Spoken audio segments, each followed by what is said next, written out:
Welcome, welcome everyone to the Best Damn Podcast. I am your host, John Keene.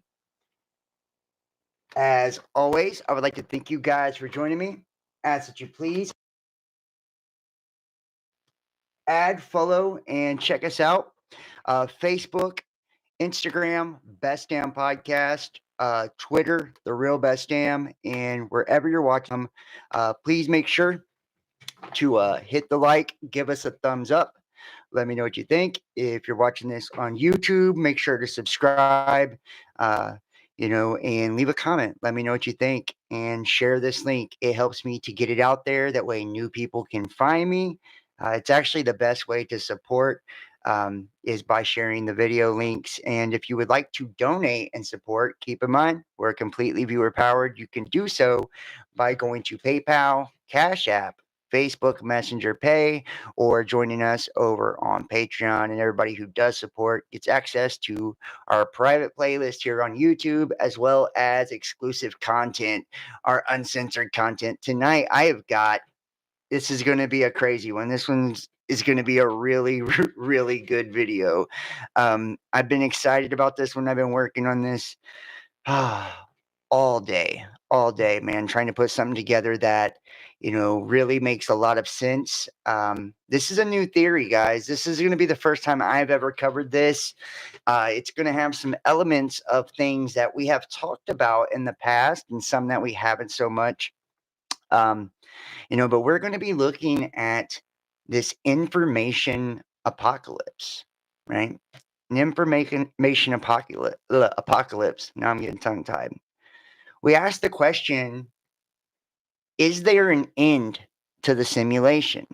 Tonight we're going to look at, some of the evidence that kind of points to us actually living in a simulation, in a holographic reality. And, I would basically go so far as to say a lot of people that watch this channel and a lot of people that are familiar with my work and my content would probably at least agree with me that there is a high probability that we live in some sort of computer simulation or some sort of simulated reality, um, and that there is a holographic aspect to the nature of our being and our existence. Now, getting down to like brass tacks on what powers everything and who's in charge, with consciousness and God or extraterrestrials, it kind of takes us down quite a few other rabbit holes. And we're going to look at some of those things as well tonight. But what I had learned, and I seen this recently, I think his name is Jason Giorgiani. He was basically talking about this, information theory hypothesis.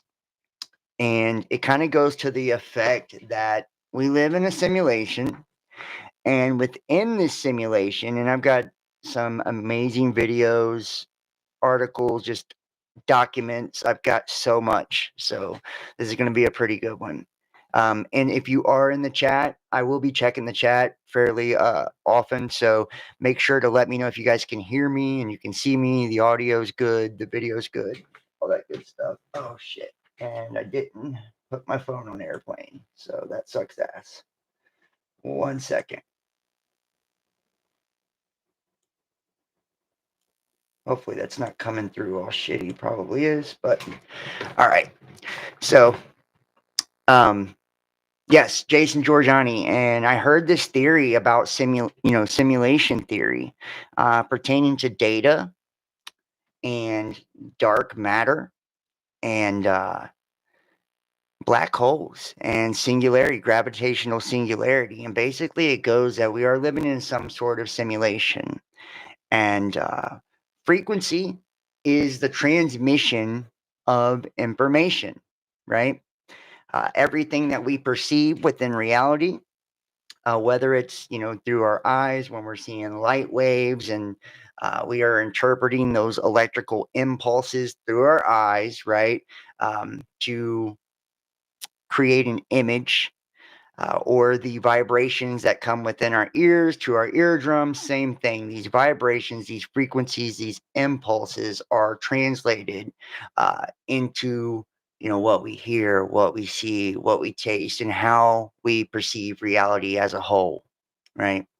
But each one of these frequencies, each one of these signals, each one of these vibrations, these impulses, everything that makes up our reality is bits and pieces of information or bits and pieces of code or data, if you will, of the overall creation or simulation. Now, then this kind of gets into looking at, Albert Einstein and E equals mc squared. Basically, you know, there's never anything created nor destroyed within our reality, right? Nothing's ever created or destroyed. Energy is never created or destroyed. It's only transferred. So it goes from energy to mass, mass to energy, right? There's nothing ever lost. So this is kind of where it starts to get interesting. You think about what has happened to the Atlanteans and really quite a bit of the ancient civilizations, right? The ancient civilizations that we have, uh, seen come and go, and why we can't remember our history here on planet Earth, why a lot of our ancient structures like the pyramids and Vimanas and all of these temples, they have this uncanny reflection of microchips and quantum computers, right? Shit like that, just weird stuff, right? Weird stuff. And I'm going to show you all of this stuff as we go through this, right? Or how a lot of them look like, you know, um, factories or used with frequency, or how a lot of us believe that they use certain frequencies like or technologies like levitation and sound frequencies in order to move these giant blocks and these giant stones in the ancient past. And then you hear the stories of Atlantis, the tales of Atlantis, the things that have been channeled by Edgar Casey, as well as the story from the Children of the Law of One, as written by John Peniel, and then Plato's account of Atlantis and it being this extremely advanced civilization. And even within the Emerald Tablets of Thoth, it talks about the Atlanteans as well, this extremely advanced civilization that it appears as if something happened and there was a cataclysm. And the way that Thoth described it was the water started to recede over the temple, or started to raise over the temple of light and submerge the temple of light and all of the different land masses, right? So it appears as if there was some giant deluge or flood as a result of, some type of pole shift or, crustal displacement. Who really knows what happened? But we do know in our most ancient texts that we have, which is like Sumerian accounts, right, of the Anunnaki and all of that, they talk about these different things. They talk about every religion across the world talks about, these floods, these, and these giant earthquakes, the evil winds, all of this, right, or future events that will happen like this as well, right? Where we're scorched by fire and the earth and the heavens and the earth pass away with fervent heat and a great roar, right? And it kind of makes you wonder, why do we go through all these different resets? Why, when we look at Tartaria, for instance, which is in the not too distant past, did it look like they were trying to take technology into a different direction, one of like clean energy, using the ethers and mercury and gold and all of these things in order to power their civilization? They wasn't making buildings with any angles and trapping energy, but they were using curves and spheres, right, to allow energy to flow. And what were all of the warnings that were being placed on, a lot of these temples and obelisks and shit like that, these pyramids, right, within the hieroglyphics? Were they showing us how to build the technology again? Or were they warning us against using certain technologies and teaching us how to, use clean energy, free energy, energy from the ether, instead of artificial intelligence, instead of the things that we are creating now, right? Because what we're finding is that data, which is information, it has mass, right? It has mass. And as a civilization increases, especially a technological civilization increases, that data that we use continues to multiply and multiply and multiply exponentially, right? And then when we're deleting it, it goes somewhere. So this theory basically states that as it kind of disappears into the ether and it can't really be weighed and measured by anything that we truly have, and it can't even be seen, but we do see its effects when we see galaxies spinning and how the middle of the galaxy is spinning at the same rate as the arms or the edge of the galaxies, and what we call dark matter, right? Which appears to kind of like be taking everything apart. This magnetic force that's pulling on the fabric of reality is probably this data or information that we cannot see, right? And perhaps that humanity has become so advanced in the past, right, that it was this information that pulled them apart. And dude goes into, and we're going to play a video now, but dude goes into talking about exactly what it would look like when this data, if you will, this information becomes too much. It would basically have so much mass that it would equal the mass of the earth and cause the earth to essentially implode, right? And this is all from the information and data that we're deleting every single day. And he says he believes that it would take about 300 to 400 years or something like that, 200 to 300 years before we reach that critical mass point, right? And if this is all true, then this means that not only are we in a simulation, right? But we are in a simulation where the game is rigged to where humanity can never get past being a level 1 civilization. We're always going to be stuck right around, we're like at a 0.7 right now, I believe, on that scale. We're always going to be stuck around where we are now, you know, and it being the technology being our own demise each and every time, because probably by the time that we find out, exactly what it all does and what it means for us, then it's too late.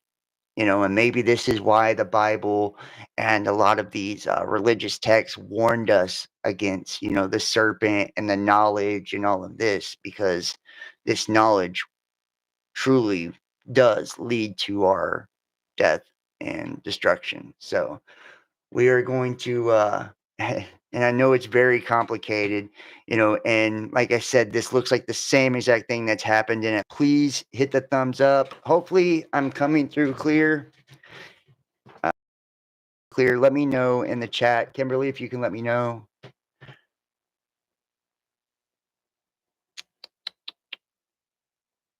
Even the 50 or 60 wiring and everything where it's built in specific to ley lines.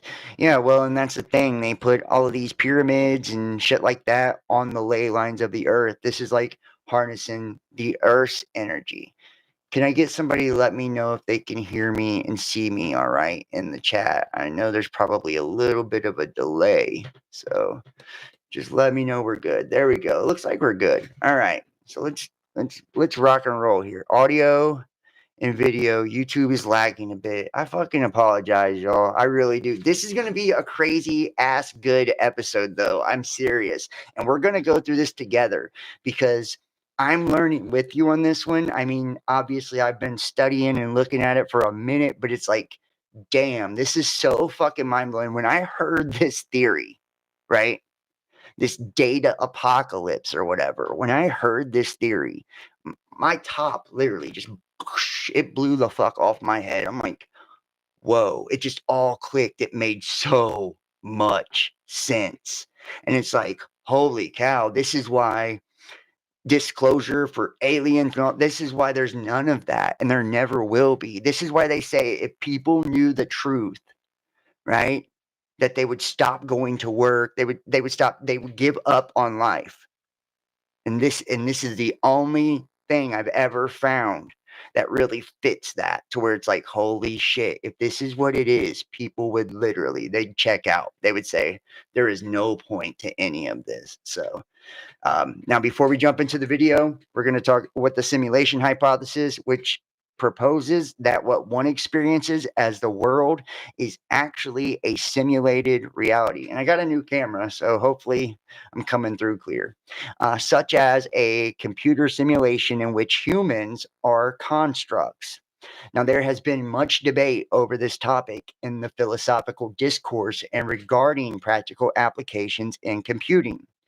In 2003, philosopher Nick Bostrom proposed the simulation argument, which suggests that if a civilization becomes capable of creating conscious simulations, it could generate so many simulated beings that a randomly chosen conscious entity would almost certainly be in a simulation.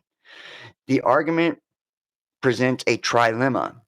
Either such simulations are not created due to technological limitations or self-destruction, or advanced civilizations choose not to create them. Or if civilizations do create them, then the number of simulations far exceeds base reality, and we are therefore almost certainly living in one. This assumes that consciousness is not uniquely tied to biological brains, but can arise from any system that implements the right computational structures and processes.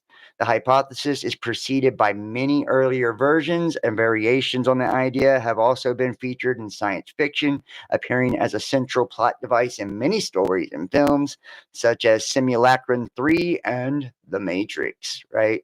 We all know it's The Matrix. And, that's a thing too.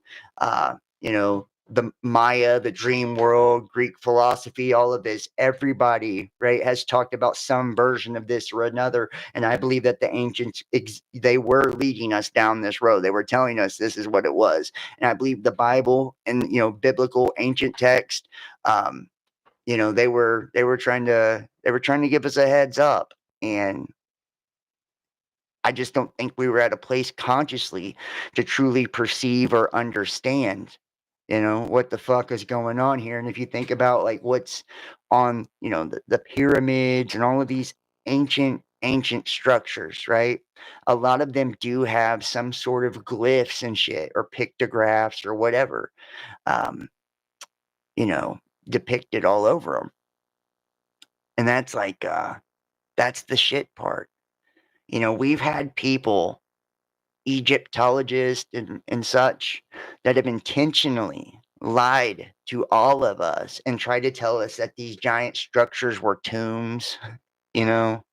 Oh, they're just giant tombs or crypts to put dead people in. And there's no dead bodies in them whatsoever.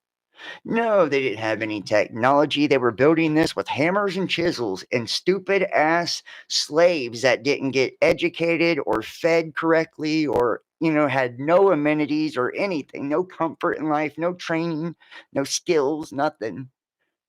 They're the ones who built these giant, amazing structures. They had no technology, none of that, even though they appear to have had technology that is further advanced than what we have today, even. And we're finding all of these stories all over the world that shows they were very aware of the stars and all the placement of the celestial bodies. They were very aware of our metaphysics, right? And how the energy within our body and our nervous system and our brains and the psychology of the human and the human anatomy in general work, right? They were very aware of that, and how we were all connected with one another, how we were connected to creation, how, all of it worked. How all of it worked. And it seemed every single civilization was on this wave. When you think about a Tower of Babel, right, where they were trying to build this tower to get to God, right? This makes so much fucking sense now. It makes so much sense. If you're in a simulation and it is rigged, right? And let's not even get into, we will as we move through this, let's not even get into if it's rigged and they're like sucking our loosh out, or, mining us, harvesting us for, soul force or something like that, which um, there are some indicators that's possible. Especially when we look at like the Sumerian epics, right? Like Enki's World Order, the Atrahasis, and all of that, right? Kind of don't look good on that front. It looks like they're doing something with our souls or our energy, just like the Matrix, right? And that they were some type of machine beings and had technology, you know. And even maybe the ability to time travel, and who knows, right? There's no telling what they've done to us, There's no telling. But you can see that there was this point, and we've talked about this on this channel, that after the time of Marduk, right, which was the son of Enki, this last 6,000 years at least, probably longer, um, we have no recollection of anything really before that. All of the religions kind of line up and tell the same stories with the same supreme God, the Yahweh, Marduk type of character, Satan type of character. Um, and, that appears to be when we have been conquered. And the thing I really, and our telomeres have been altered so we can't regenerate and live forever. And it's just the governors on our brain to where we only use 10% of them at a time. The way we only see 0.0001 or 1.3% of the electromagnetic light spectrum. You just got to think of it. Dogs and cats see and smell and hear more than we do, and it's just wild. To really think about like what's been done to us to alter us, and how amazing we are, but how limited we are at the same time.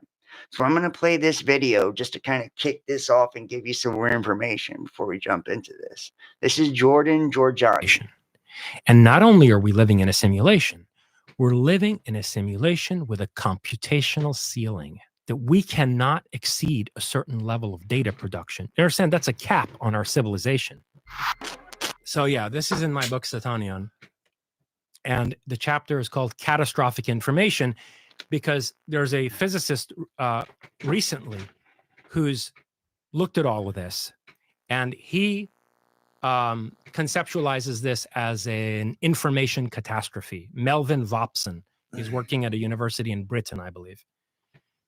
He says it's an information catastrophe because that's exactly what it appears to be.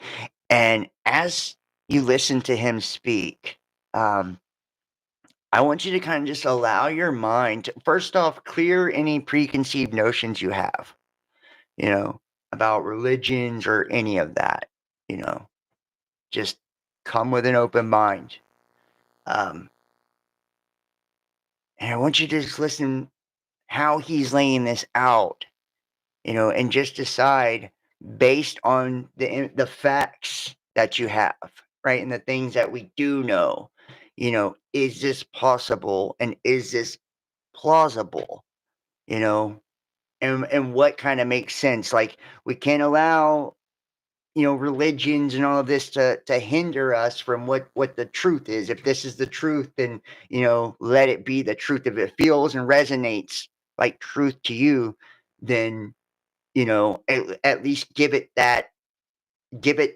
more time and energy and explore it deeper. He's, I think, Romanian originally, but he's working in UK, and he calls it the information catastrophe because, look, at a certain point, we're going to reach a critical mass of data, which will have geophysically catastrophic effects. Oh, here's the other thing. So I investigated what would be the geophysical effects of reaching a critical mass of data. Guess what? It turns out to be every single catastrophe that's been held responsible for the destruction of Atlantis. Boom. So all these, you have all these theorists from like Plato, all the way back Plato, to Senator Ignatius Donnelly in the 1800s with his book Atlantis, the Antediluvian World, to Graham Hancock and Randall Carlson, all these people talking about the various catastrophes. Don't forget Flint Dibble. The various catastrophes that might have destroyed the civilization. And by the way, just on a quick side note, you cannot argue with 1,300 ton megaliths in Baalbek, Lebanon, which are fitted together with razor precision, and you can't even slip a razor blade in the joint. You cannot argue with that, okay? Or those, exactly. The Egyptians had those too, and who knows who they got them from. Right. And with what tools they were perfectly symmetrical. Yeah. How do they made on a computer? Yeah. So this civilization existed, okay? And there are all these geophysical catastrophes that have been postulated as the cause for the destruction of this worldwide, highly advanced technical culture, right? Guess what? If you wind up with a moon's mass worth of data at Silicon Valley or in China, you know what winds up happening? Every single thing that anyone's ever held responsible for the destruction of Atlantis. Number one, the crust sinks underneath the data center. Number two, it creates a tidal force like the moon does, so the oceans get pulled in toward the data center. Crust sinks, there's a massive flood. It causes earthquakes because it activates the gravitational pull from the servers, activates all the tectonic plates, so you wind up also with massive earthquakes. The same gravitational pull sets off volcanoes, so you get volcanoes going off all over the planet. And I want you to think too, when they created CERN, guys, and this is how, this is what really fucks with me about this theory too. As we get deeper, you're going to see what I'm talking about. It's a disturbing one, because it's like, if this is true and the governments and the powers that be know this is true, then they're intentionally destroying us. And this is an absolutely and total anti-human agenda taking place. And all world governments are being ran by some type of extraterrestrial or alien force. That's how fucked up this is, and I don't want to say that that's a fact. I do not know. That's an opinion. That's a possibility. That's a possibility. If this is true, and they know this is true, the rate that we're creating technology and expanding into the computer age and quantum computing, right? All of this. That's the worst possible idea, in order to avoid this type of catastrophe. But let's say hypothetically that we live in some type of fucking science experiment or fish tank down here, and the governments aren't truly in control at all, or give them the benefit of the doubt and they're not aware of this data catastrophe, this information apocalypse, and the simulation being ripped apart from the magnetic pull of all that data. And he's saying from the moon size, right, over Silicon Valley, from where, deleting all of that information and data, and it's having nowhere to go. So it just creates mass with a magnetic pull, and it's invisible. Right? And that weight and pressure, right, over Silicon Valley would do exactly what he just described, And is that why you see places like, IBM and Microsoft and shit creating underwater storage places for all their data? Or D-Wave quantum computers storing them 6-7 stories underground because they understand what's actually taking place? Is that why they said when they launched the Large Hadron Collider, right, in Geneva, Switzerland, which we know Nostradamus has a quatrain, I believe it's 944, right, talking about, Geneva being destroyed. How convenient that Saturn would turn iron into gold. And I've, we've talked a lot about that one, that they were afraid, and you guys may remember this, that when they first fired up, CERN, that people were afraid that it would create a black hole and rip the Earth apart, right? Is this why? That type of, and it would be equivalent to like gravitational singularity, and who's to say if black holes in the universe aren't some type of like ejection for the stuff that we are, information that is being deleted. And I'm telling you, I'm going to show you too. The sun gives information, it's all information. I'm going to show you all of it. Like, this is legit as fuck, and it's wild. Potentially, the gravitational disturbance would also even tilt the axis of the Earth, which is something that many people from Charles Hapgood onward have postulated was responsible for the destruction of Atlantis. That potentially Atlantis was Antarctica, that's one theory, and that it was suddenly pulled into the South Polar region due to a crustal slippage. Yeah. Well, that's also something that would happen. So I mapped out what would be the geophysical implications of such a critical mass of data. And it's every single thing that anyone's ever thought destroyed Atlantis. Not one or the other of them, all of them at once. So then you got to wonder, what actually destroyed that civilization? Could it be hard drives? It sounds. And keep in mind, guys, that our magnetic pole, and this is another wild thing, and this is what makes it so creepy.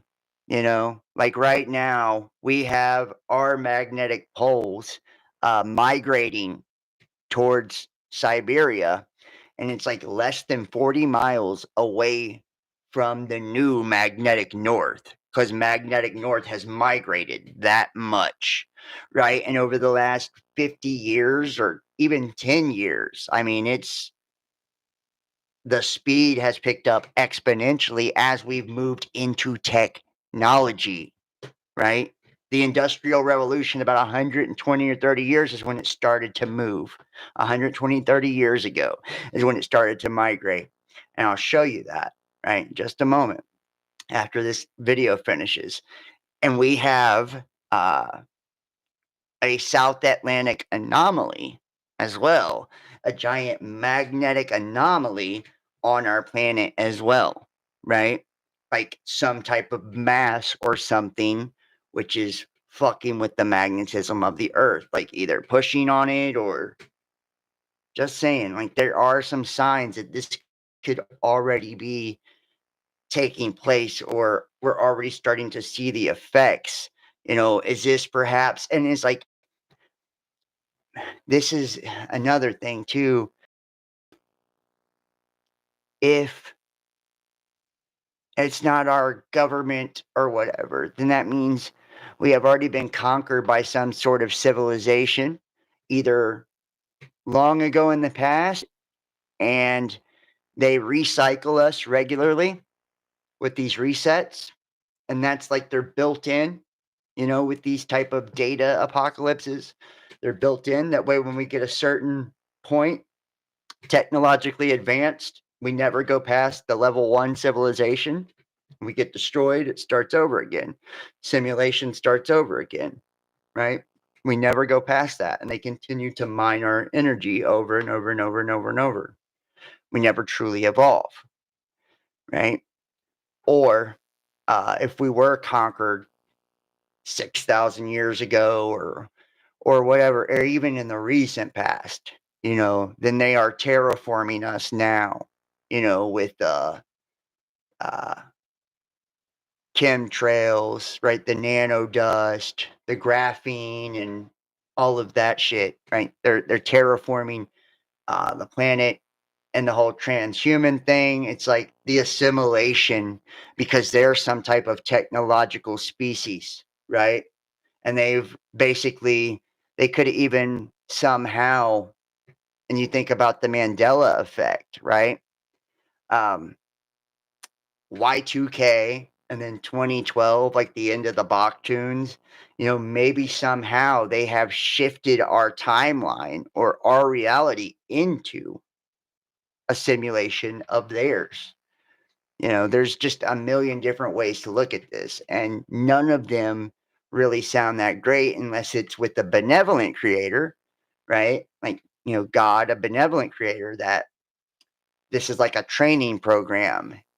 And the reason it gets destroyed or starts over is because we have to learn not to take the shortcut with, these dirty technologies, is what I'll call them, these dark technologies, but to learn how to use the earth itself and, like, our frequency, consciousness, sound, mercury, gold, natural elements for technology, right? That way we don't put out all this information trash, basically. It's funny, man, but it stands to reason. If we're headed for an information catastrophe, what if it crept up on them without them realizing what they were doing? Right. And that's what actually destroyed that civilization. Oh my God. I had this guy on here from the NSA, Tom Drake, and he was explaining that they have do you remember, Steve, what he said? He said they have like acres and acres out in the desert somewhere. I want to say like in Nevada or in Wyoming. It was somewhere in the Midwest where they have just like farms after farms after farms of these massive hard drives that are collecting all of the surveillance data that they're using. Yes. From satellites, from phones, from literally every single potential way the NSA can collect data on people. So Utah? Is it? Yeah, Utah. That's it. The Utah data center, known as the Bumbleheve location. The facility spans 1 million square feet and includes 100,000 square feet tier 3 mission critical data center, designed to store vast amounts of data estimated to be on the order of exabytes or larger to support comprehensive national security initiative. Data center uses and it's the NSA's largest data center in Utah. It's called the Bumble Hive, and 1 million square feet. And think about this. This is what the fuck I'm talking about. These giant data centers that they have. Why are they? I mean, we could think about, storing data and information, but some of these things are pretty fucking wild, and it's like they don't need to keep this shit for eternity, but why are they trying to? And why are they trying to corral all the data? Like when they could probably put a lot of this shit in some type of cloud. Is it because the clouds are not, and is that why also there is like this push to, for the cyborg or the transhuman to use like brain tissue and shit to store it, like to be able to store things within us instead of making it external, basically giving off the data pollution. Cray XC30 supercomputer capable of scaling workloads of more than 100 petaflops or 100 trillion calculations each second. Look at the picture. Can you pull up a photo of it, like on images? I'm on Brave right here. Oh, absolutely not. Oh, that's terrible. Here, I'll get it for you. Crazy. Yeah, they're not going to want to, have detailed photography of that site available. I bet you if you Google image search that, you'd be one of these places that's blocked out. Is that it? That's it, under construction. Yeah. It's only recently constructed, I think. That's another thing, is that so this crust is going to sink under that one day, right? If this theory is correct.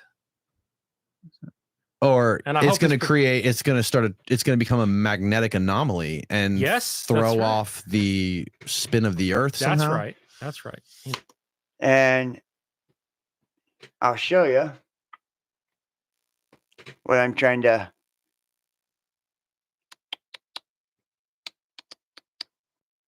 This is fucking wild, man. Right here. See? The magnetic poles. This is what's happening already, dude. Bad news bears for all of us, man. This is bad. This is not good. It's a web file. Hold on. I'll make an image bigger so you guys can see it. There we go. Let's rock with that one right there.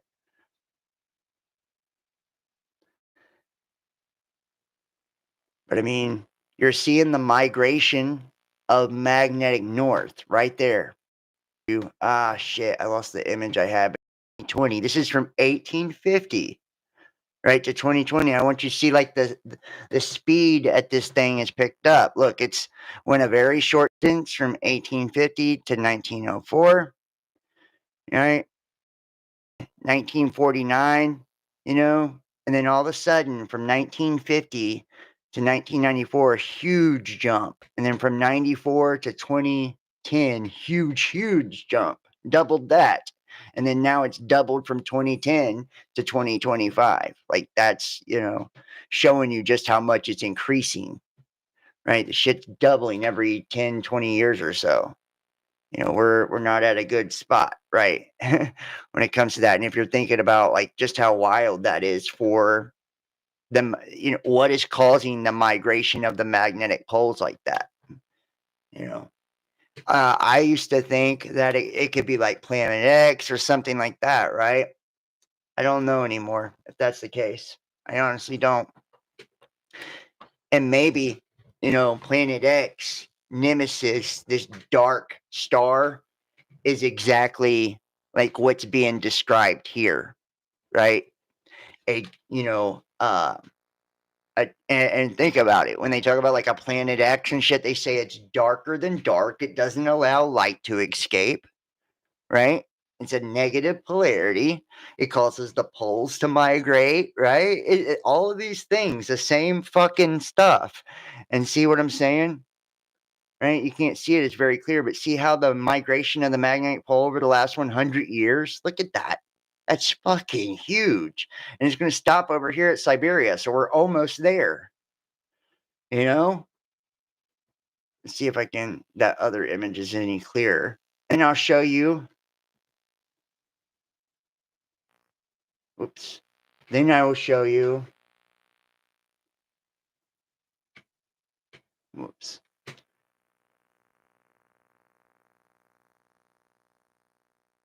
Right here, I think. Right there. Let's see if this is any better.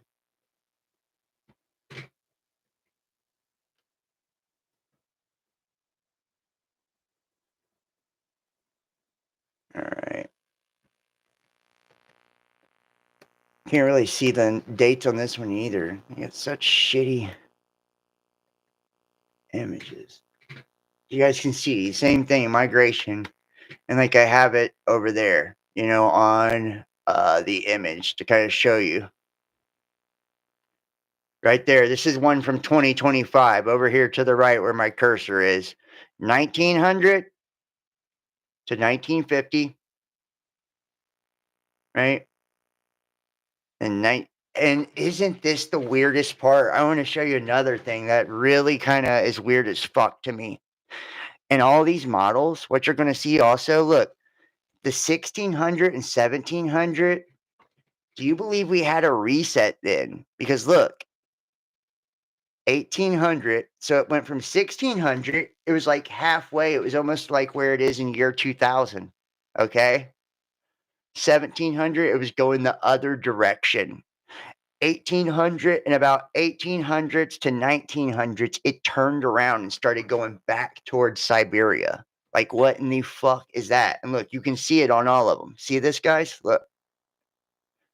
See that? Every one of these got this little, look. See that? And think about like the whole Tartaria and all of that, and how basically like late 1800s and such is when they started doing the World's Fairs and like destroying a lot of these buildings, these giant Tartarian buildings, and they were like getting rid of the airships, the Zeppelins, and like the whole thing, basically wiping out our old history. Could it be because we were like technologically advanced here, so we were moving magnetically towards that pole, and then as they reset us, it took us back? Just saying. Isn't it strange to see that happen here? Every one of these are showing like the magnetic migrations. It's weird as fuck. I'm just saying that is so weird to me.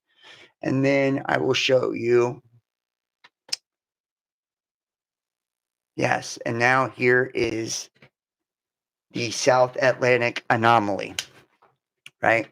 And remember what they just said, that you would see some type of magnetic anomaly over these places, okay? You know, see some type of magnetic anomaly over these places. And you can clearly see a giant magnetic anomaly.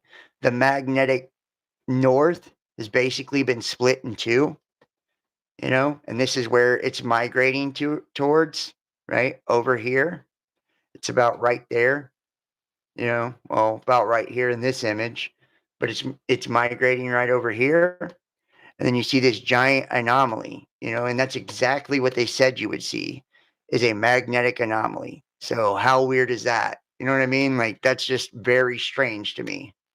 Very fucking strange to me to see that giant anomaly, you know, on top of it.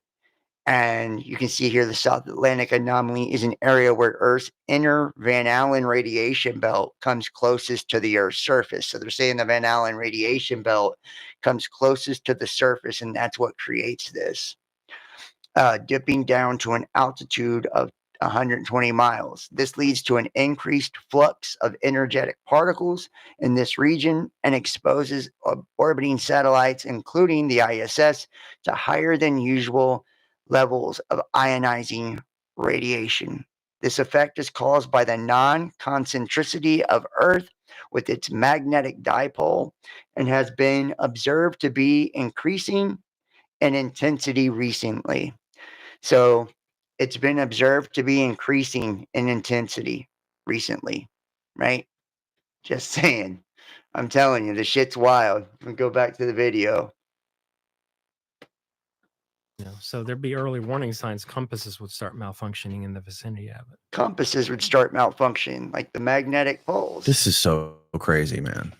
So how did we get here? You asked me what would be the effect of knowing the deepest, darkest secrets on somebody, let's say in the NSA, who has that level of clearance. Somebody inside Lockheed who has that level of clearance, right? Even IBM. IBM's done a lot of dark shit. IBM, you know, IBM made the punch card computer equipment that allowed the Nazis to process Jews through the concentration camps. Yep. Yeah. So, well, I mean, there's a lot of companies that were still around today that did a lot of dark shit with the Nazis, right? Oh yeah. But those people are all dead, and like the company's still alive. Sure. The question is the idea dead? And that really speaks to what you asked me. Look, it's one thing, what does it do to your worldview to know that there are people living in underground cities on Mars, or to know that the moon is an artificial satellite? Right. And you're one of like a dozen people on Earth who have this information. Yeah. But it's another thing if what you know is that we're living in a simulation. And not only are we living in a simulation, we're living in a simulation with a computational ceiling, meaning that it's inbuilt that we cannot exceed a certain level of data production. You understand? That's a cap on our civilization. Mm. It means that, remember people talk about the Kardashev scale. You ever heard about the Kardashev scale? No. Which I will show you the Kardashev scale right here. But he's absolutely right. And you heard Danny here say, it's mind-blowing. He's like, you're like one of only 12 people that know about this. I'm telling you, when I heard this theory, I couldn't believe what I was hearing. It's like it's right in front of our face.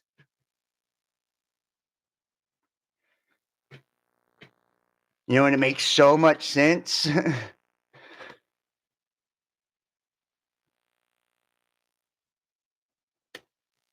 The Kardashev scale, and the Kardashev scale is the method of measuring a civilization's level of technological advancement based on the amount of energy it is capable of harnessing and using. The measure was proposed by Soviet astronomer Nikolai Kardashev in 1964 and was named after him. Kardashev first outlined his scale outlined his scale in a paper presented at the 1964 conference that communicated findings on BS 2976 Beirukan Conference and Armenian SSR, which he initiated a scientific meeting that reviewed the Soviet radio astronomy space listening program. The paper was titled, I have no idea, Transmission of Information by Extraterrestrial Civilizations, starting from a functional definition of a civilization based on the immutability of physical laws and using human civilization as a model for extrapolation. Kardashev's initial model was developed. He proposed a classification of civilizations into 3 types based on the axiom of exponential growth. And here are the 3 types. Type 1 civilization is able to access all the energy available on its planet and store it for consumption. Interesting. And then you see us with these data storage centers and all of this. Think about it, guys.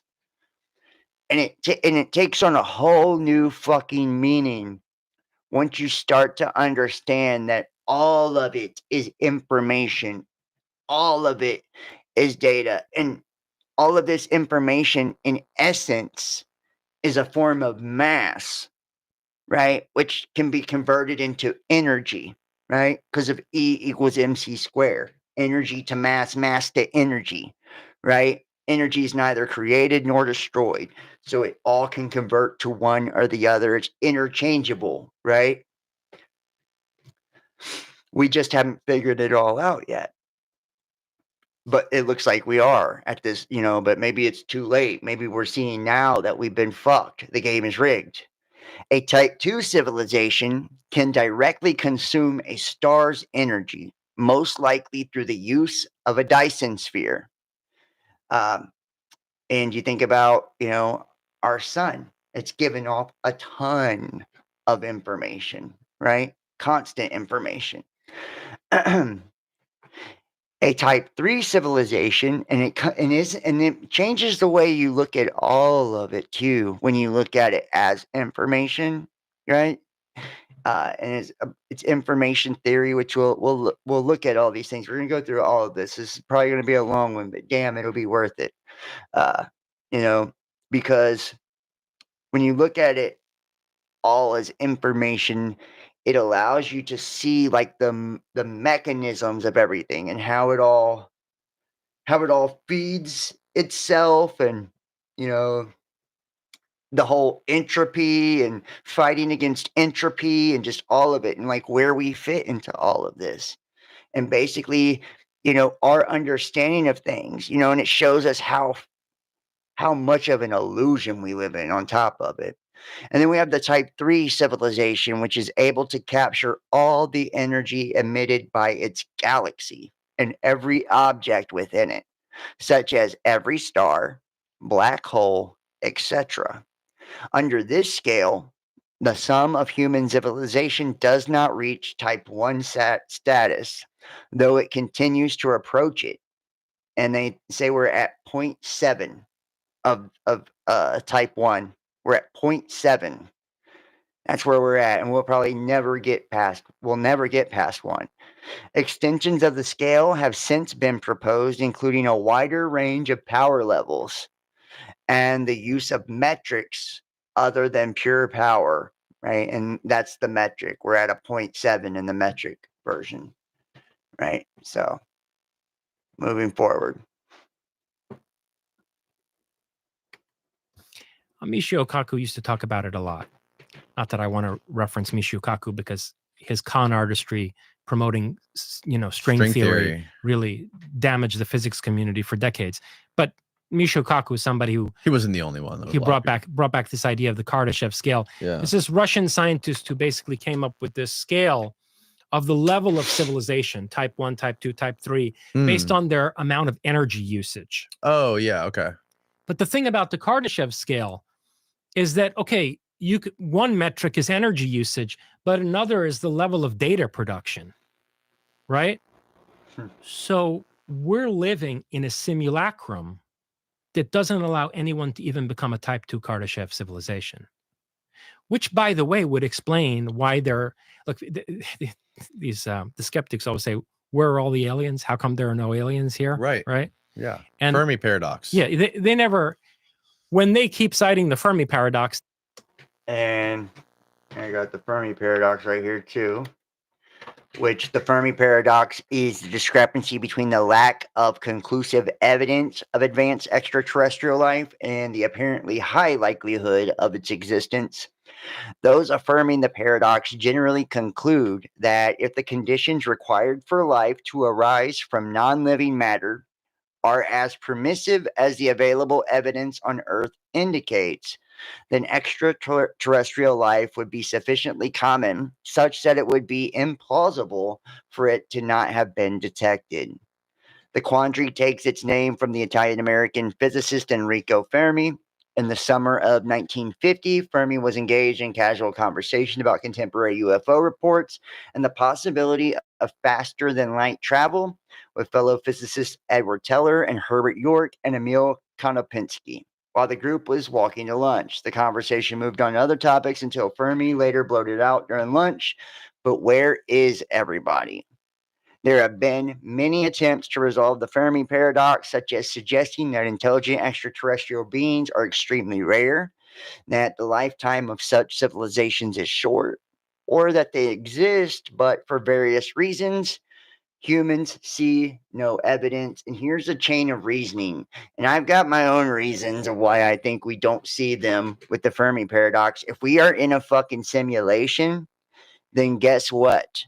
They're outside of the simulation because we've been trapped by them. We've been conquered. That's why we see nothing.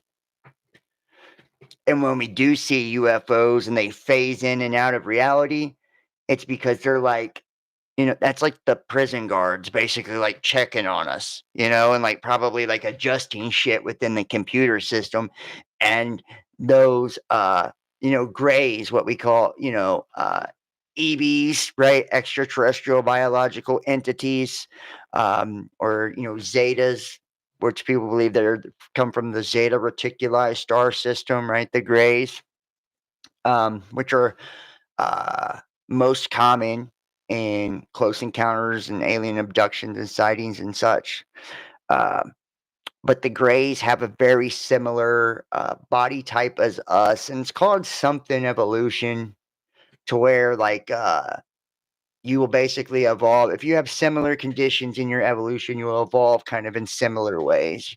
And if they evolved in this universe, then they would, basically have similar to us, the starfish body, right? The head, 2 arms, 2 legs, 2 eyes, the whole nine. But a lot of people believe that they are actually made out of plant material, plant either a plant and animal material, but they're AI, that they're not, they have no soul, they're just like, so that's what a lot of people believe when it comes to them.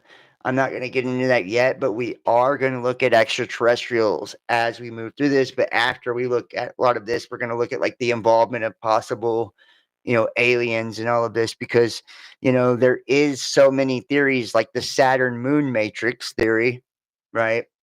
A soul system kind of representing some type of soul trap, right? Where Saturn is like the boundary that kind of ropes us in and keeps us within this construct of time. So it's like we're in a prison within a prison within a prison.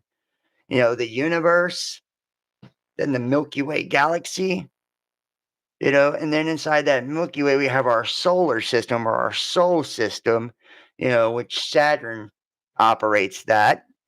And the moon, kind of acts like this Death Star, this parabolic dish that's like amplifying that low frequency signal to us all the time, to keep us having nightmares and fucking in a low vibe, and there's, many stuff which we'll get into the Saturn moon matrix later on when we do the alien stuff. But yeah, So the chain of reasoning, there are billions of stars in the Milky Way, similar to the sun. With high probability, some of these stars have Earth-like planets in a circumstellar habitable zone. Many of these stars, and hence their planets, are much older than the sun. Earth-like planets are typical. Some may have developed intelligent life long ago. Some of these civilizations may have developed interstellar travel, a step that humans are investigating. And even at the slow pace of envisioned interstellar travel, the Milky Way galaxy could be completely traversed in a few million years. Since many of the sun-like stars are billions of years older than the sun, the Earth should have already been visited by extraterrestrial civilizations, or at least their probes, which, people believe that Oumuamua was just that. It was a probe, right? It actually changed its trajectory to go past the Earth, which was an interstellar object. And if we look at our mythos and our religions and their historical accounts, the gods have visited us, right? The watchers or messengers, which, you could say we have been visited, and that they're the ones who seeded this planet or came here and genetically altered us and conquered our asses. Since many of the sun-like stars are billions of years older than the sun, the Earth should have already been visited by extraterrestrial civilizations, or at least their probes. However, there is no convincing evidence that this has happened. So basically, they're saying, yeah, it hasn't happened. There's nothing to convince us. And truth is, there's no smoking gun. They like to turn a blind eye to the UFO phenomenon. But even if you consider all the data of the UFO phenomenon, there's actually no really hard evidence that anyone's coming here from outside our solar system. Right. There isn't. Right. And these entities, at least the ones who seem to be in charge, look human. Yes. And the little grays, those are humanoid robots. That's what in all Stephen likelihood Greer said. Yeah. I'm sure you've heard of Mike Masters. You've read his books. Of course. That's the best. That is the best, most comprehensive explanation as to why these things are. My problem with Mike Masters is that he adheres to the block universe idea of the way time is, closed time-like curves. He thinks it's not possible to change history when you time travel. Whereas I've made extensive argument. Timelines. Yes, and that would mean multiverse. Yes, according to how Mike Masters understands the dynamics of time travel, we would not have any free will. We would be living in a universe where the future is already determined. Anyway, that's a metaphysical argument for us philosophers. Sure, but generally the idea coming from an anthropological background is that for a being to come from another star system or another Goldilocks planet to have 2 arms, 2 legs, upright hominid, brain on top of the eyes, it would have to be the exact same conditions that Earth is under, with the atmosphere, with everything like that. And it would be like, as to how rare we are on Earth, we're like 0.0001% of the species on Earth that look the way we do, and we're able to develop technology to get off the Earth. So you extrapolate that into the universe, it's like virtually impossible to have another being that looks so similar to us. I find that a useful argument because I actually do think that we're dealing with descendants of the human race and other versions of the human race in this phenomenon. Yeah, so that's a hell of a clip right there too. That is a hell of a clip. I've got more. We've got plenty more video clips and shit like that to show, documents, everything. So we're still kind of like looking at some of the simulation type stuff. And I want to just kind of show you, this is how wild this shit is. Like the ancient structures that look like computer circuits. I'm going to pull up some of the images. Let me go to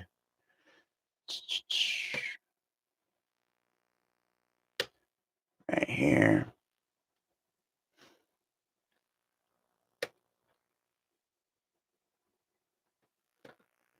And if you guys are in the chat, hopefully I'm not glitching too bad or anything. I don't know what it is when I switch this screen, and these lights are burning my ass up, bro. But if you guys are in the chat, make sure.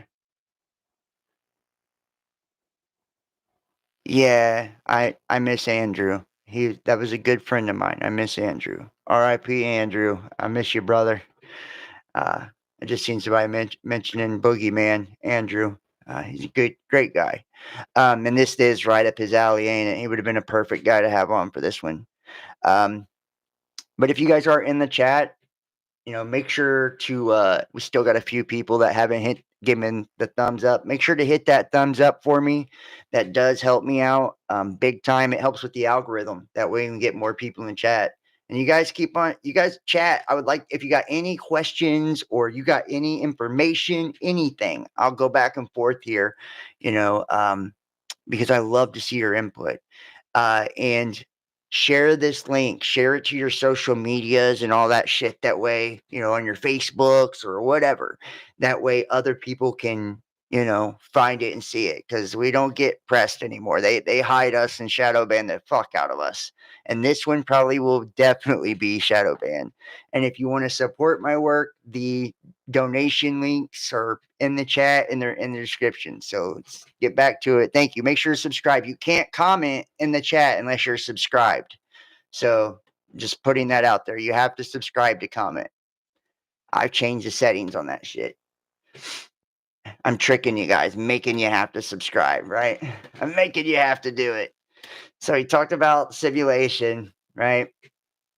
And if you'll see here, and this is the AI overview, and I asked it, does data have weight, right? And it says, no, data itself does not have any weight. The physical storage medium, like a hard drive or a flash memory, may have a small mass change to the stored data, but it's negligible and not directly related to the information itself. So peep it, right? If it's saying it has a small mass change, because this is such a small thing, right? A fucking little flash drive or, an external hard drive. I got like a 1 terabyte hard drive on here and a little fucking 64 gig or something flash drive. Like, a couple flash drives and shit like that on my computer right now. But if each of those storage devices accumulate some sort of mass, right, from said data, here's the kicker. Even when you erase them and there's no information reading out on the device itself, because like the magnetic component is like cleared itself, but it's like recording over a tape, basically, like an old cassette tape. Like it's still on there. It's just being, recorded over essentially. And each time that mass, that invisible mass, which, I believe is dark matter, right? It's still there and it's accumulating every single time you erase it. And think about that on a massive scale with the cloud, the World Wide Web, quantum computers, neural networks, all of the storage everywhere, and all of the technology everywhere. And then look at those magnetic anomalies I just shown you, right? To go along with that. They said that one of the first symptoms of this catastrophe, of this cataclysmic data shit, right, there would be this mass change, right? And it would create magnetic anomalies. And we see the migration of the magnetic poles. And I even showed you how it went, it did this jigsaw. It went backwards. It was migrating towards the North Pole from 1700s, 1600s to the early 1800s, and all of a sudden it turned around, which is right around the time we started seeing the last reset happen, and they started getting rid of all the Tartarian buildings, right? Where they had all of the different street lights, and they were getting into the ether to collect energy, and they were using mercury and running water and shit like that for free energy and Tesla technology, which was very interesting. And then we seen the World's Fairs and all of this to destroy all those buildings, and just that would be like that mud flood type of shit. And in the early 1800s, you could still see water receding in certain places and certain photos and images, that had been there for over a decade, right, from certain floods. So we do see all of that, like I said, and then all of a sudden you started seeing the magnetic poles, the magnetic pull of the planet shift back in that other direction again, right? Towards the pole shift, towards Siberia. And that, I don't think that's just a coincidence. And that magnetic anomaly, they can say it's from, the Van Allen radiation belt. I don't buy it for 1 second, guys. I'm sorry. I don't. The South Atlantic anomaly is a giant fucking magnetic anomaly of like some type of negative polarity that's like pushing on the Earth's magnetic field, right? And it's huge.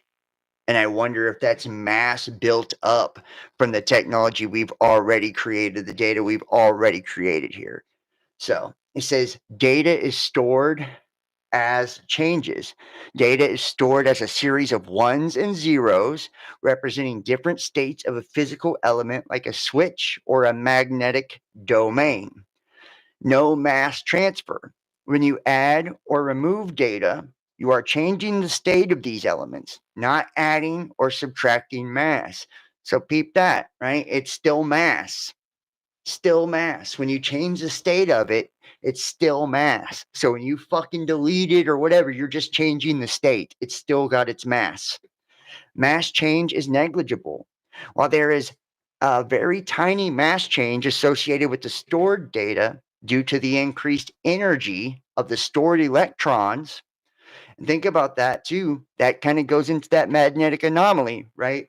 These electrons and neutrons and all of this, man, those stored electrons, it is so small that it's practically imperceptible and doesn't affect the weight of the device. So it's not a physical weight that you can feel, it's a magnetic change. Hard drive example, a hard drive filled with terabytes of data weighs the same as an empty hard drive, even though the data is stored on the magnetic platters. Like I said, it's like that magnetic tape. It's just like a cassette tape. Internet's weight. And I have an article on this too, the internet's weight. The entire internet weighs roughly 0.2 millionths of an ounce, which is an extremely small amount. And I thought that's an interesting fact, right? But can they account for all of the data, right, as a whole? I don't think that they are, and I don't trust nothing they fucking say, just to be honest, right? And this is the weight of the internet, which we'll get into this in just a second. Where was I at? I want to show you the circuits first. Okay, yeah. So here we go. And I want you to see here, these are all images of ancient sites, ancient architecture, ancient monoliths, pyramids, vimanas, basically ancient megastructures, right? And then either side by side or below, you're going to see circuit boards and motherboards and things of that nature within the photo or right after to show you that these ancient structures and these places that we're finding weren't just for decoration, right? They were some sort of uh, technology, right? And they were using some type of computation, whether it was quantum computation, or they were harnessing the pure power of the ethers and using crystals and piezoelectricity. I mean, who knows how they were doing it? But I want you to check this out. This is fucking wild, man. And just, I just got a few of them here. Hold on. Don't know. That's a video of some fucking whistleblower. I think I'm going the wrong way. There it is. Yeah. See, I want you to see each one of these. And this is in Greece. Look, macro processors. Look at that. And some of the images are not very high. When I blow them up like that, it loses something. So sorry about that. See giant energy circuits. Get this. Oops. Look at that. How fucking crazy is this? You know? Look, a computer motherboard. This is Osirian, Egypt, right? And a computer chip. Computer motherboard and the Mayan pyramids and complex of Tehuacan in Mexico, right? This is the temples, motherboards, and computer chips. And look, same thing. Look, Tehuacan and the pyramids, and it reflects a motherboard, both of them, right? Egypt and then a computer chip. Look at that. How fucking crazy is that, y'all? I mean, seriously. And this is in different places across the earth. And this is a motherboard. And they're saying it's not Dubai, Singapore, or Taiwan. It's a motherboard. You know, because it looks like a fucking city. Motherboard Earth. Right? Earth reflecting like one.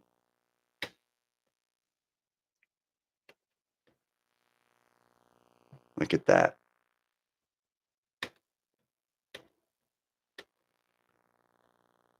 Look at that. That is fucking crazy.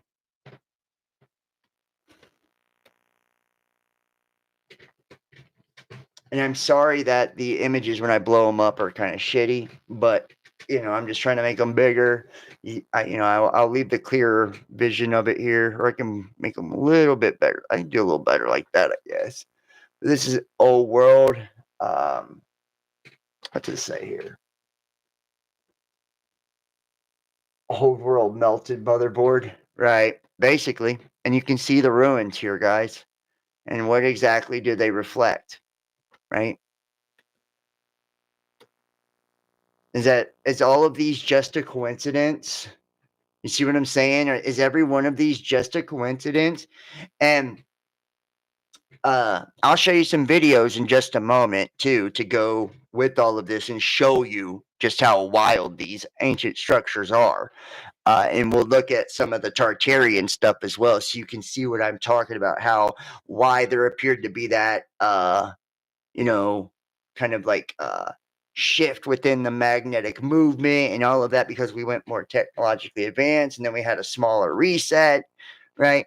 And then you'll see like all of these and how they really are technological, and this is some forms of technology or conduits of different forms of energy. This could, and a lot of people believe the gods built this. So if these Anunnaki or whatever that landed here first and altered us, they could have trapped us in some sort of simulation, is a crazy thing.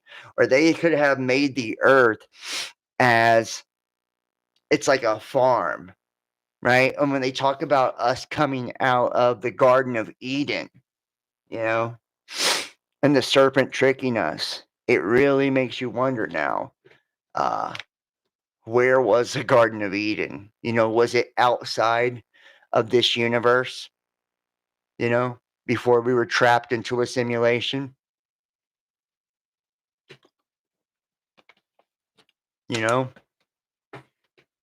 That's what I believe. I'm really, saying slaves built that kind of shit. So, I mean, like, it makes no sense. Circuit board, strangely aligned. See? I mean, you're seeing just, that's no fucking joke, guys. I mean, honestly, that's no joke. And all of these are just supposed to be coincidence, No, I don't think so. Don't think so. Don't think so. All right. Here we will. Whoops. All right.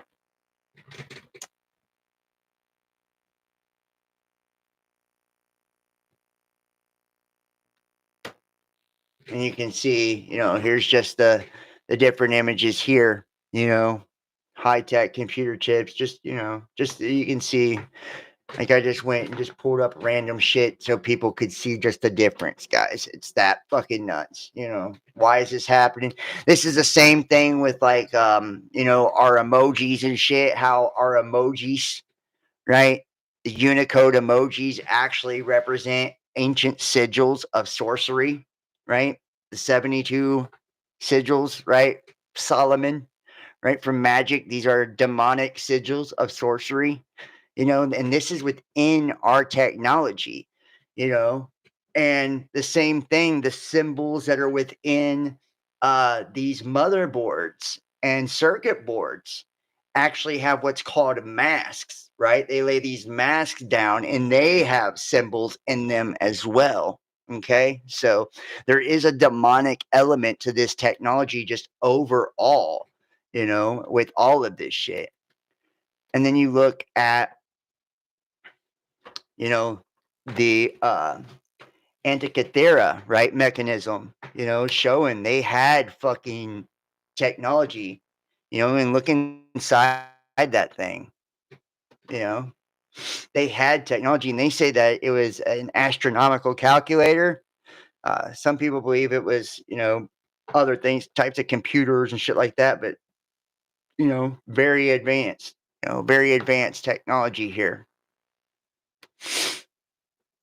And then you see like more of the ancient structures, and you can see especially like the Vimanas and shit like that. You see at the top of them, you know, the antennas, you know, and you're going to see this in all of it. So let's go ahead and go to the videos here real quick, and I'm going to show you.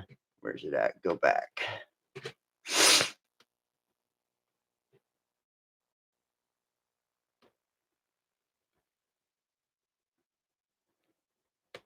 I gotta find the video, so give me just a moment.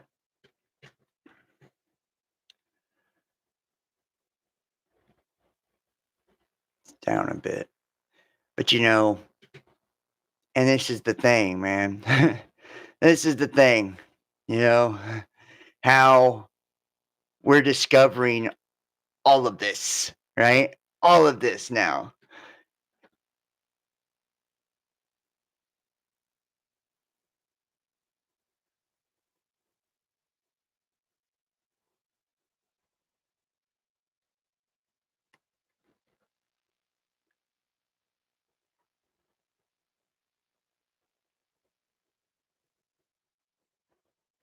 Right here. This brings up some interesting questions. Let's say we put on a VR headset in one of these worlds. As a game designer, you want to make this as immersive Oh, as this you ain't can. going on one. To do this, Sorry, you have to guys. know the laws of the world that you The wrong one. I missed it.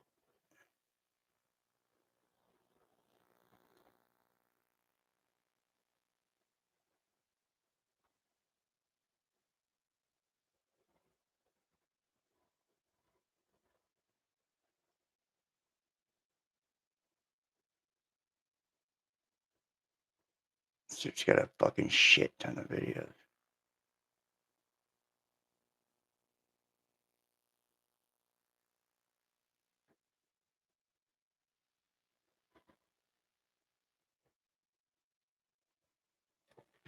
Alright, knowledge that here's was the- guarded at all costs in every And seeing all of these right here, these patterns, these are frequencies that are generated by sound.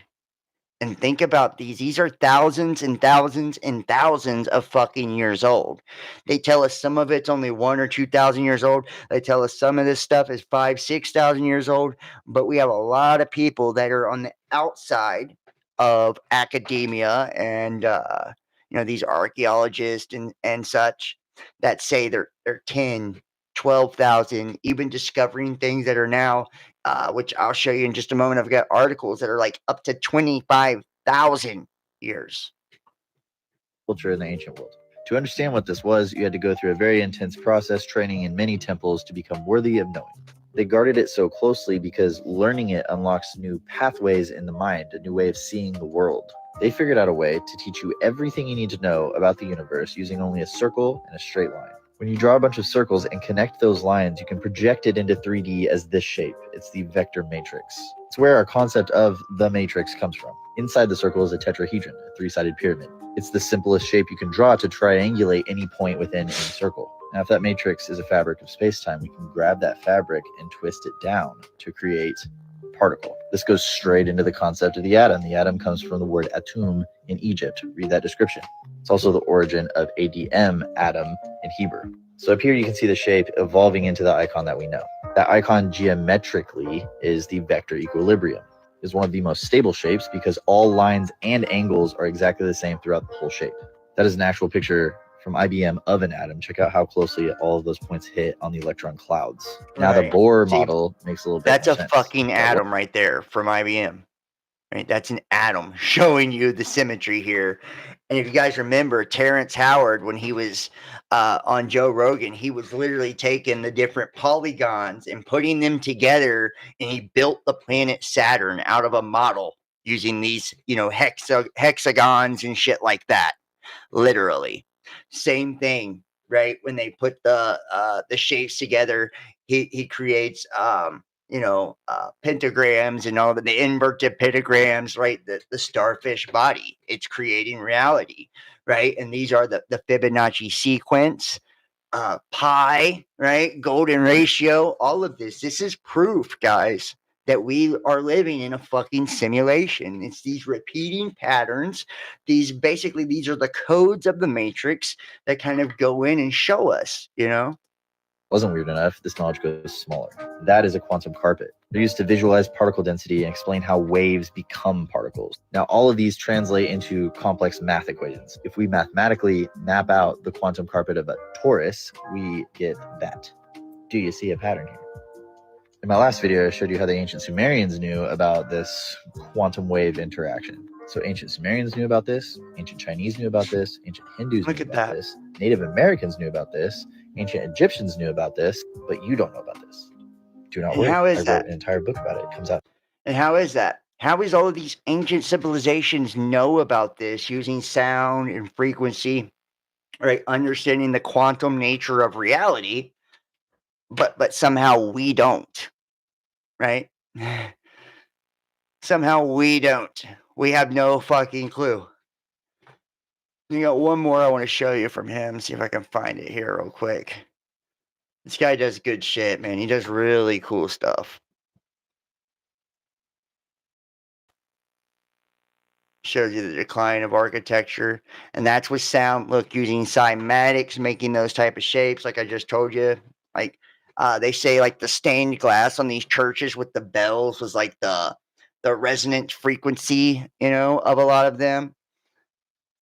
Go figure. I need to find it.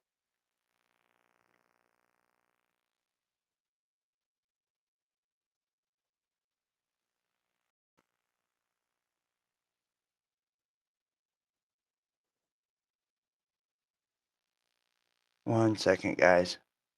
Almost done here.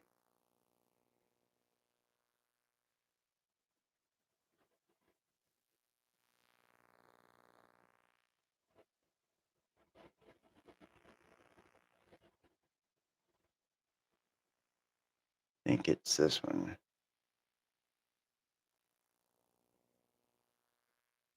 I think it's this one right here.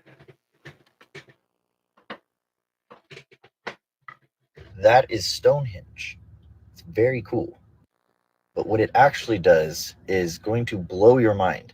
I learned that this was a seasonal clock, and it is, but you have to look at it from a different lens. This is what sound looks like going through water. This is Stonehenge. It is built on top of an aquifer. So, who else builds their And they're all built on top of moving or running water underneath them. All of these Tartarian buildings and all of that, they're all built like that, right? Grounded into the earth. And then they'll use like copper and a lot of, or different types of stone that are conduits for energy as well. And you'll see like either like like they'll have like mercury in a ball, and then when they ring the bells, like in these cities, it charges the energy in the Tartarian buildings, right? And then the ethers, like the static energy in the ethers, charges it, and they get electricity throughout the whole fucking building. Or they use red mercury with gold, because gold pushes that mercury, garlic repels it. It's just wild shit. Or they use sound frequencies, because sound creates these vibrations and allows things to levitate and move. And there's a million different ways that they were doing all these things, and it was all without putting off any type of pollution into the environment whatsoever. There was no data pollution from what they were doing. And I believe that they were trying to show us how to do it too. Right. So it's either one of two things with all these ancient, shit that we're seeing that was left behind. It's like, did they intentionally leave this behind? Right? When the gods took off, and they flew the fuck out of here, did they intentionally leave us behind? And it kind of really makes you, and I want to ask you guys, what you think really happened with the story here. Like maybe humanity was destroyed. Maybe we were destroyed. Maybe we destroyed ourselves. That's a possibility. Maybe we destroyed ourselves. We blew ourselves up. We went to war. The data already happened. The sun exploded. Who fucking knows, right? Something happened. And God or extraterrestrials or whatever created this simulation to allow us the experience of like living it over again, like the Matrix type shit, like living, who knows? Okay.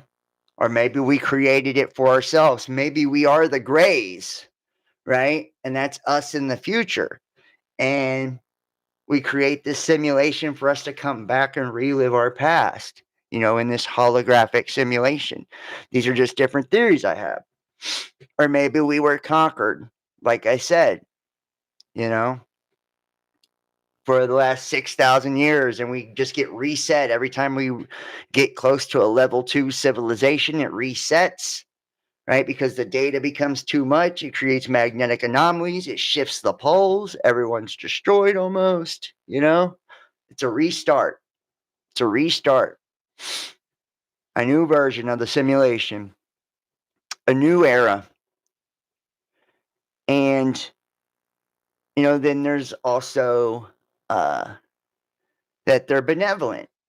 That they came here and they altered us with their genes. They created the earth as like a safe place for us to grow up in. And yes, it does have training wheels on it. It does have a governor on it that don't allow a ceiling that we can't break, right?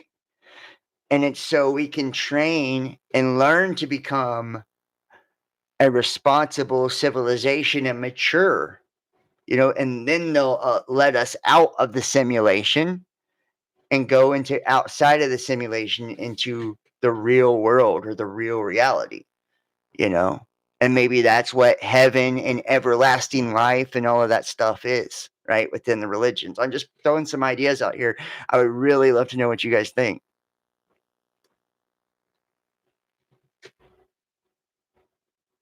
There are things on top of water.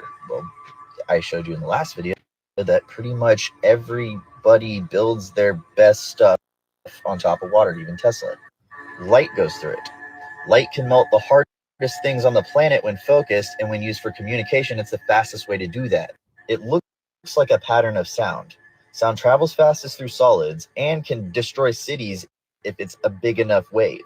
Sound is a bigger wave than light. Sound can move mediums it passes through, like water, and bend the light. That's how we get cymatic images.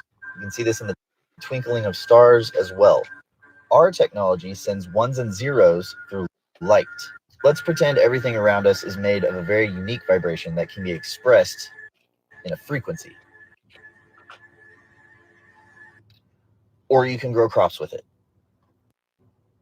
Yeah, and everything basically is being expressed into a frequency. Everything.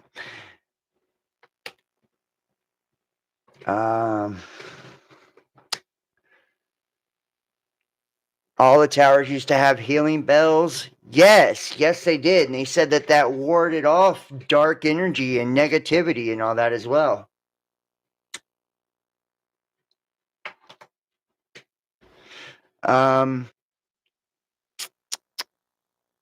We are severed from our true selves, says Gondola Wish. I mean, that's an interesting way of looking at it. And that's what I mean. Like, I'm curious, guys, as to like, you know, like what really has happened here, like where we truly are in all of this. I'm gonna look at some more comments, and like I said, you have to subscribe to be able to comment in the chat. I mean, as soon as you subscribe, you can comment though. Don't cost you anything to subscribe. The reptilians had the bells destroyed, and they hate the bells. Well, they say the bells they put off good vibrations. I believe they weren't just and I have heard that they were to like ward off the weirdos, or they were like for an alarm. And make sure you guys hit the thumbs up if you're watching too. It helps with the algorithm. So the bells were to like send out the alarm if there were like, bad people coming into town or whatever, and it had good positive vibrations. But also in the same token, that those bells, because of sound and vibration, gave off so much energy that when they put ether in like the balls, right, those little glass balls that were under the little ether antennas, right, it would have like copper antennas, and then they have mercury and one of those little balls underneath the copper antenna, and it would charge that mercury and make it spin around. It would light up that etherical antenna like a Tesla coil.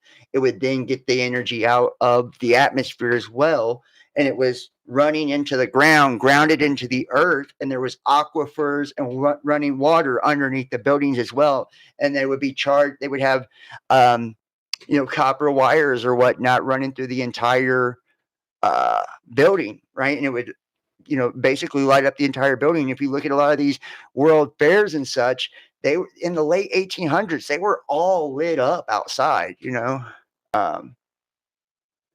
tuning forks are the same principle as what I'm talking about. Tuning forks. You didn't get the notification I was live? Well, this has been a fucking good one too. So hopefully you just, you go back and watch the beginning. But see, like, let's go here. Let's take a look at some of the Tartarian stuff.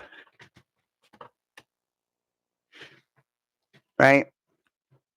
And let's ask ourselves, what the fuck happened, man? And see what I'm saying? I'll show you like the little balls here. I told you there was an advanced civilization. The little balls. That didn't sound good, did it? Ago. I'll show you the little balls here, guys. I'll show you the little balls. But you're going to see on top of all the Tartarian buildings, and like I said, shape, it's huge, right? So, and that's why you have like stars, and it talks about in heaven with the firmaments, it's like the heavenly spheres, right? Spheres. So these curves and these spheres allow energy to flow. So you see all of the ancient architecture, for the most part, pyramids and vimanas and things of that nature were built on the ley lines. So they were built directly on the Earth's energy grid, right? So they were harnessing directly the energy. And according to what purpose they had, that meant the way that they were built, right? If they were like, giant phallic, symbols, right? Like monoliths and shit like that, giant towers, like they were obelisks. They were probably to harness some type of energy, or, or land their their ships there. And I'm not talking spaceships, I'm talking about like the Zeppelin type of ships. The airships is what I think we were flying around, just like in the Tartarian shit, airships. And maybe that's what the Anunnaki actually did when they went up in their ship during the flood. Maybe it was just an airship that they went up in. You never know. It could change the whole game if we start looking at, things differently. I'm just saying, and I'm not saying I'm right. I'm just saying consider. and they were using a technology that had there was no data pollution or whatever, right? It was a very clean type of technology and energy that was being used during the Tartarian. And then, Rothschilds and Rockefellers and J.P. Morgan, all of these asshats come along, and then oil and, we get this dirty ass energy. They change the education system and take, the ether out of the periodic table, right? Change education. They put fluoride into the fucking water, right? All of a sudden we get GMOs in our food, it's like things really, really change. And it's like an intentional poisoning, an intentional destruction, an intentional dumbing down, right? And that takes us to the secret covenant of the Illuminati, right? The secret covenant, so grand the illusion must be, right? And that's what we've been led into. And like I said, we see the curves because curves allow energy to flow, and see the angles, right? Arc angles, right? Angles trap energy. So angels, right? They trap energy. So cubes trap energy. The cube god, it traps energy. And think about Saturn, right? The hexagon, right? The cube, all of that, and how that is like the controlling energy of this soul system, right? Just saying, it all starts to make sense. But history erased it. You see these massive, intricate buildings? And everything we have Historians now say they were built is in the 1800s. angles, right angles, But look at the cubes, size, squares. precision, and detail. Does that really add up? This is Tartaria, an empire that appeared on maps until the 19th century. Then suddenly, it vanished. Why? Some See, believe the Tartarians on had top of technology. all the buildings. Look on top of all of them. This is what I'm talking about, right? The free energy technology type shit. They have all these different, and like one of them will be like a positive charge, the other will be like a negative charge. These motherfuckers knew what they were doing. Far beyond their time, including the use of free energy from the atmosphere. Boom. Many of their structures had Right here. antennas. See, right here. This is exactly what I'm talking about. See, this resonator, I believe, is what they would put the mercury in. So they put mercury inside of these balls to spin around, right? It'd spin around. And there was a resonator down here as well, right? So they have running water underneath the building, right? So like either like, a river, and think about all the cities, right? All of our cities are big cities in America, all over the world, truly. And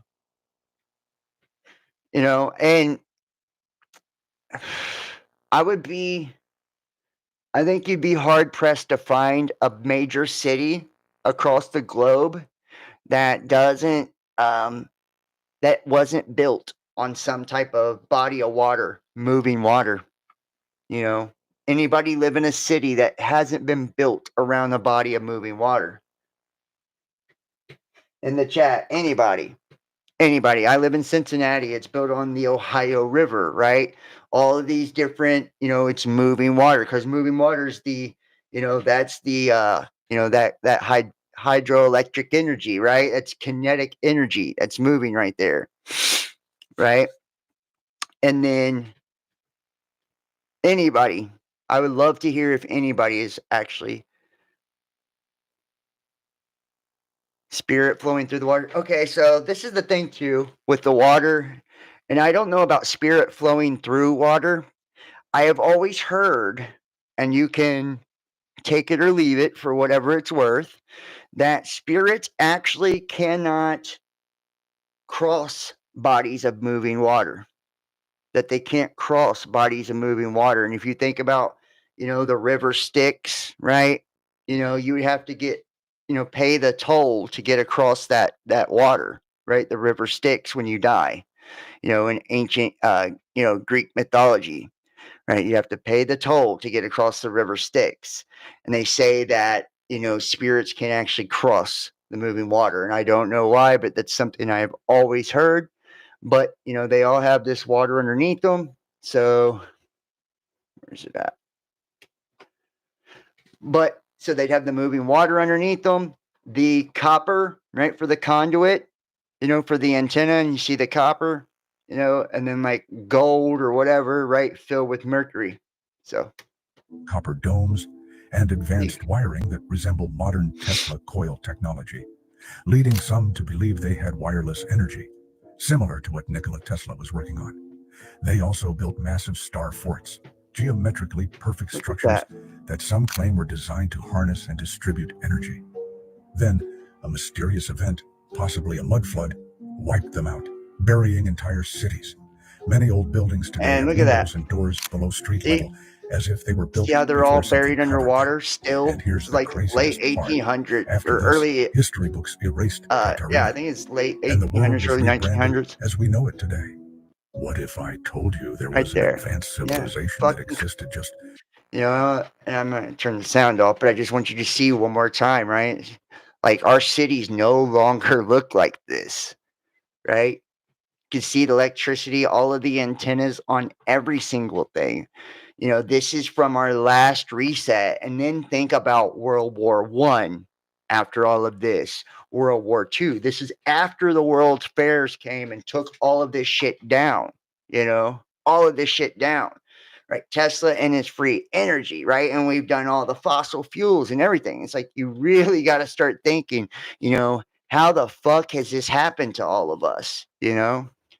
How has this happened to all of us, right? And this is actually a video I posted. Right, the Rothschilds destroyed Tartaria. And you can see the history of when they pop up and create their system. Look at this, That's guys. when all this It's shit is. uncanny. When the Here, Rothschilds were becoming back for a second, and I'll show you. Boom. the Rothschilds destroyed Tartaria. Please, let me explain. Their timeline is exactly the same as the reset. Take a look at this. If you look at the Rothschilds timeline, it's the same as the Great Reset in 1776. Look at this, that. guys. It's uncanny. When the Rothschilds were becoming established, it's exactly the same time as when Tartaria was on their downfall and the reset was happening. Has anyone ever looked at this? It's obvious, guys. Again, in 1776, it's the same timeline as the Rothschilds timeline. When they were coming into power, it was the same time as the Great Reset, guys, and the mud floods. Do you know what I'm trying to say? Also, this is the Rothschilds' humble abode. Look at the etheric technology on the top. I think they were a Tartarian family, and they took over, and they knew exactly what was happening, so they made a new world order. Also, the Rothschilds connected to the Oddfellows. The Oddfellows were in charge of all the orphanages through the reset, and the Cabbage Patch Kids. Bit weird, yeah?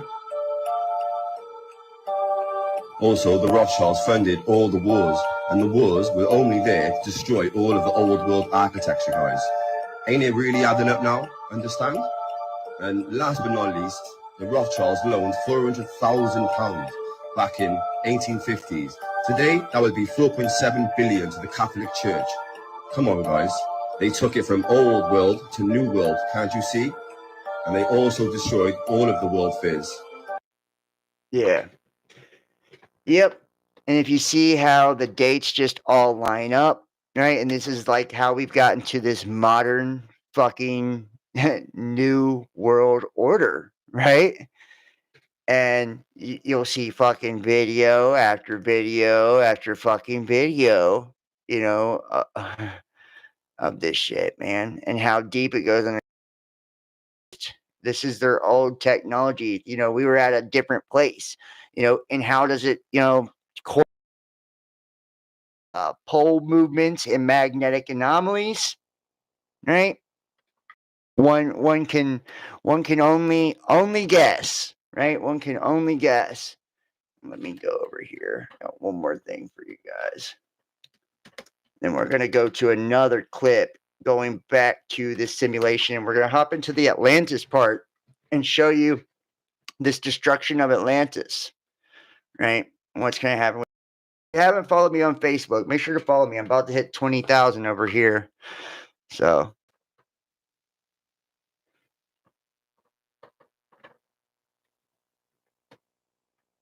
LHC, Large Hadron Collider in Switzerland, they discovered we're living in a matrix. I do believe that we are in a game just like a video game.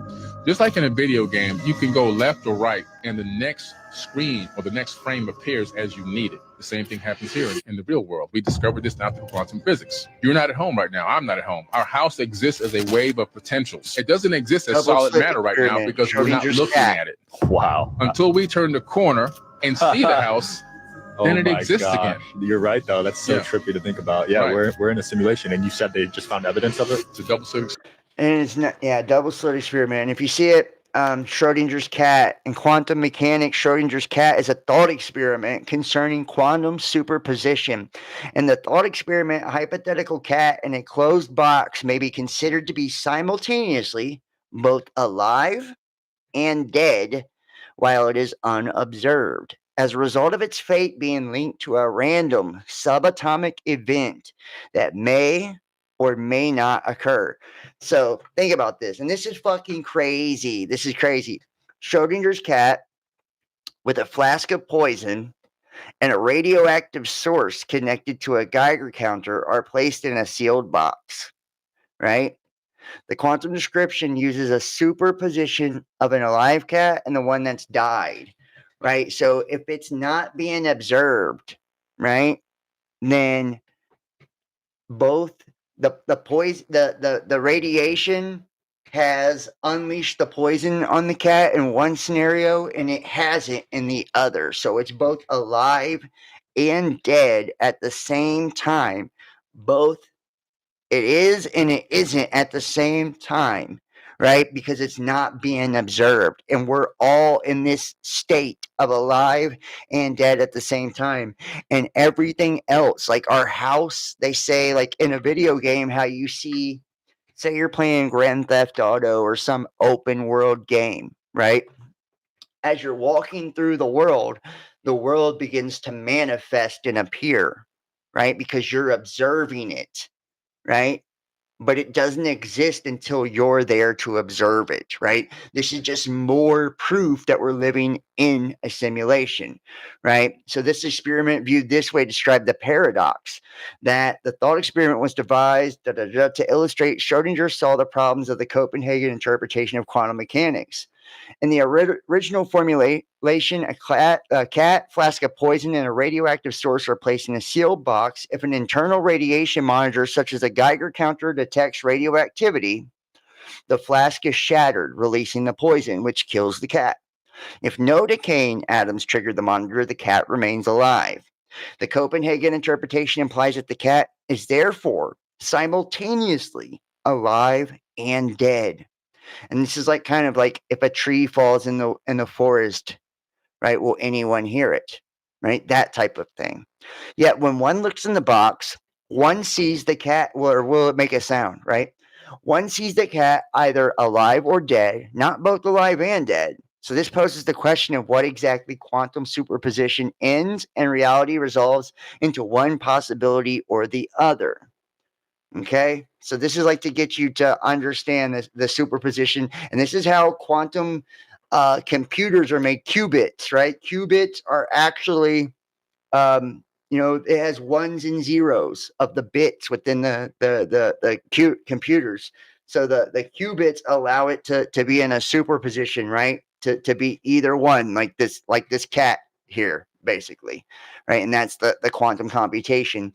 And as we move through this, I'm going to show you in the Atrahasis, right, which is the Mesopotamian creation myth. I'm gonna show you like that this we definitely have been enslaved, and it looks like they have created us in a matrix, and it shows it in far more or less because it shows over and over and over in this one, and I'll just give you a little taste. We'll move on, but I'll give you a little taste. Look, how many different times they destroy our ass in a row. They'll be like 600 years, less than 600 passed. The country became too wide, the people too numerous. The country was noisy as a bellowing bull.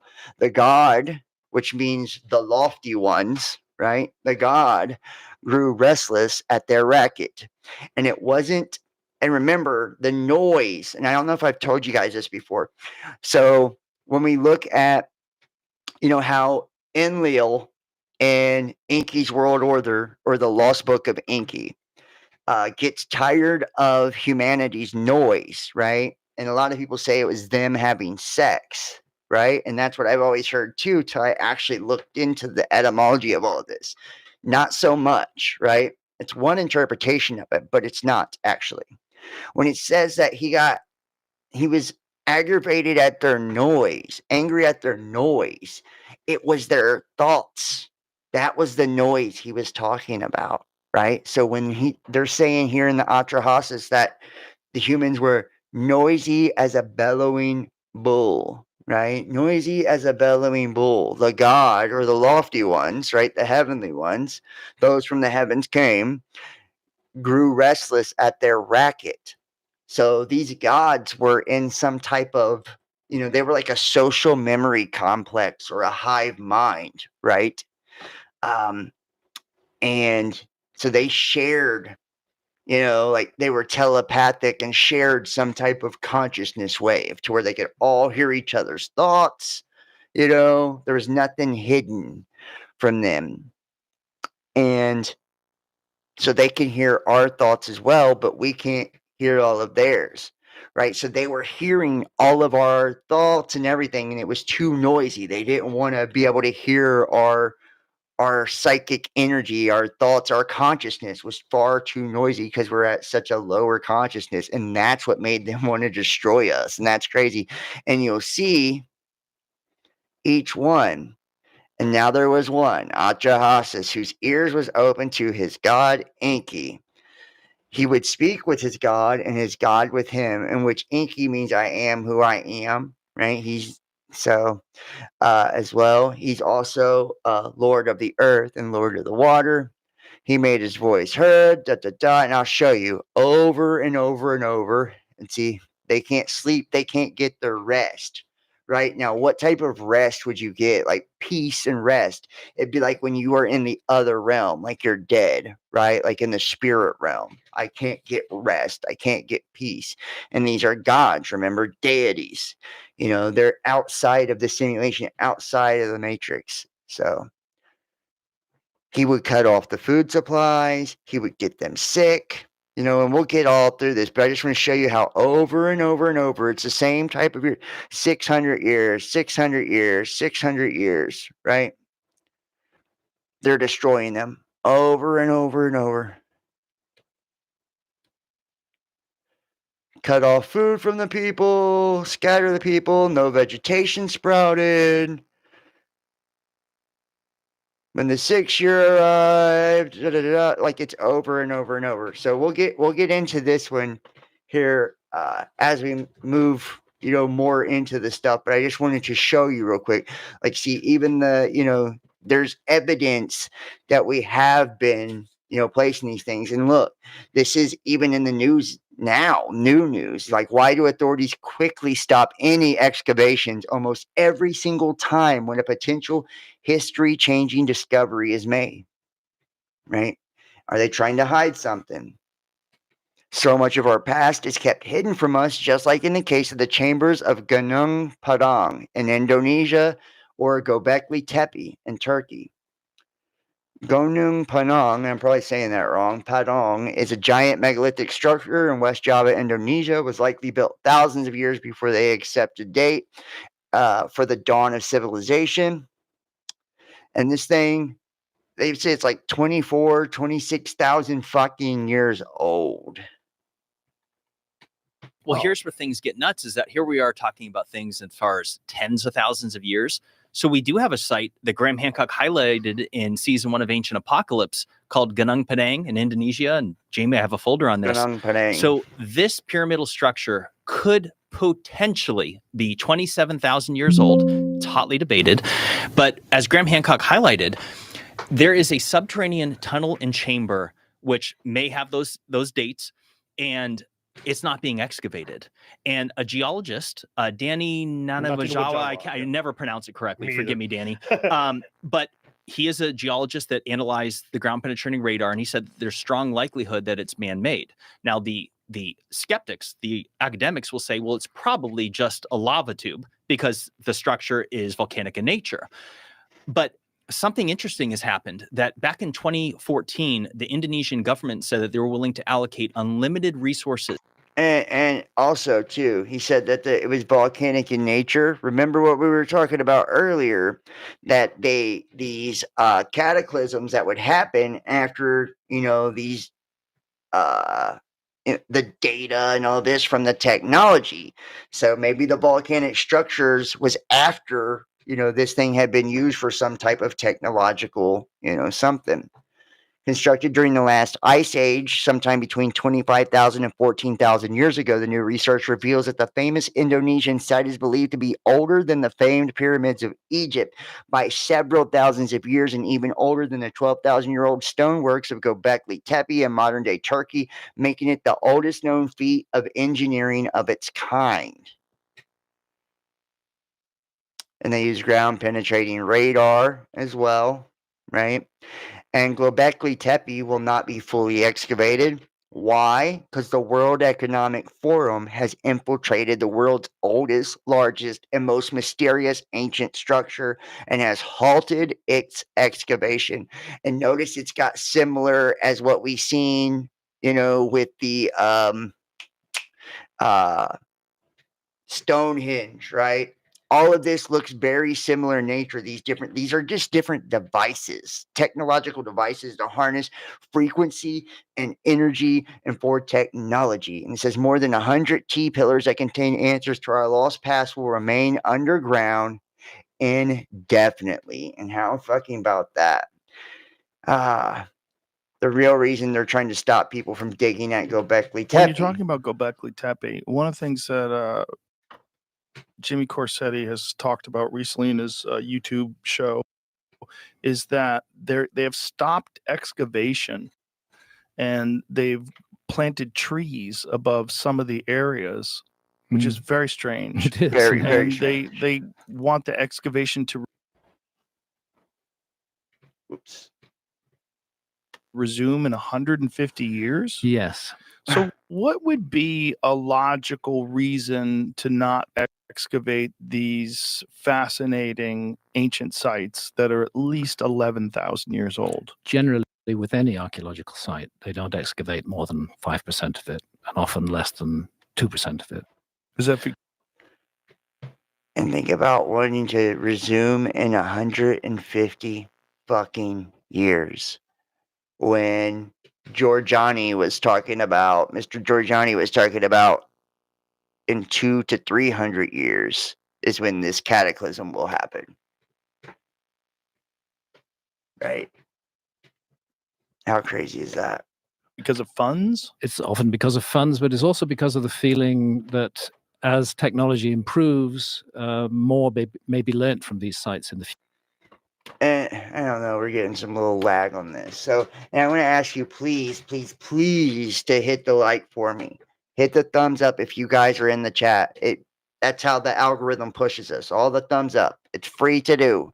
And if you want to comment in the chat, you have questions, articles, pictures, anything you want to drop in there, you can put it in there. You have to be subscribed to comment in the chat, though. You ain't got to pay for it or anything like that. You're a free subscriber. And it seems that the new planted trees at the surface of Göbekli Tepe have been removed. Look at that. It already removed them. It survived 2 world wars and 11,000 years. And why did it need olive trees to protect them? It's just fucking crazy. And the World Economic Forum is involved in this. It's just fucking nuts, guys. It is just nuts, guys. Like, and you can tell this is some shisty ass shit going on. This is shisty shit. And this is what I was talking about with the cubes too, with the energy. Have you ever wondered why everything around you is a cube? Prisons, schools, offices, homes, all square, all boxed in. Ever ask why? Because cubes trap energy. Ancient civilizations knew this. That's why their temples, their homes, never square. Their roofs pointed to the sky, allowing energy to flow. They understood something we've been made to forget. If you could astral project into a prison, you'd see it, feel it. The energy, stagnant, suffocated, unable to escape. That's the point. Control, containment, compression. Now look around you. Look at your walls, your city skyline, a grid of squares, a world of boxes. Do you think that's by accident? It does seem sketchy. See? The ancients built for the mind. They understood that your environment shapes your thinking. You surround people with beauty, with complexity, with wonder, and they think bigger, dream bigger. But if you surround them with lifeless boxes, you limit them. You keep them small. Everything we see molds our minds. This is just a Boom, bitch. Right? Everything you see molds your minds. You know? Right now you're getting your minds molded big time. Right? You're getting your minds molded big time. You know. And which we'll get into all this just a moment. I've got some other videos I want to share with you guys too. I've got some other shit I want to share with you. I've got so much, guys. There's so much good shit. Let me start closing some of this other stuff out. And then we're going to get into the Atlantis part and talk about some of, their destruction and their technology after, we keep moving from here. And I'll tell you what,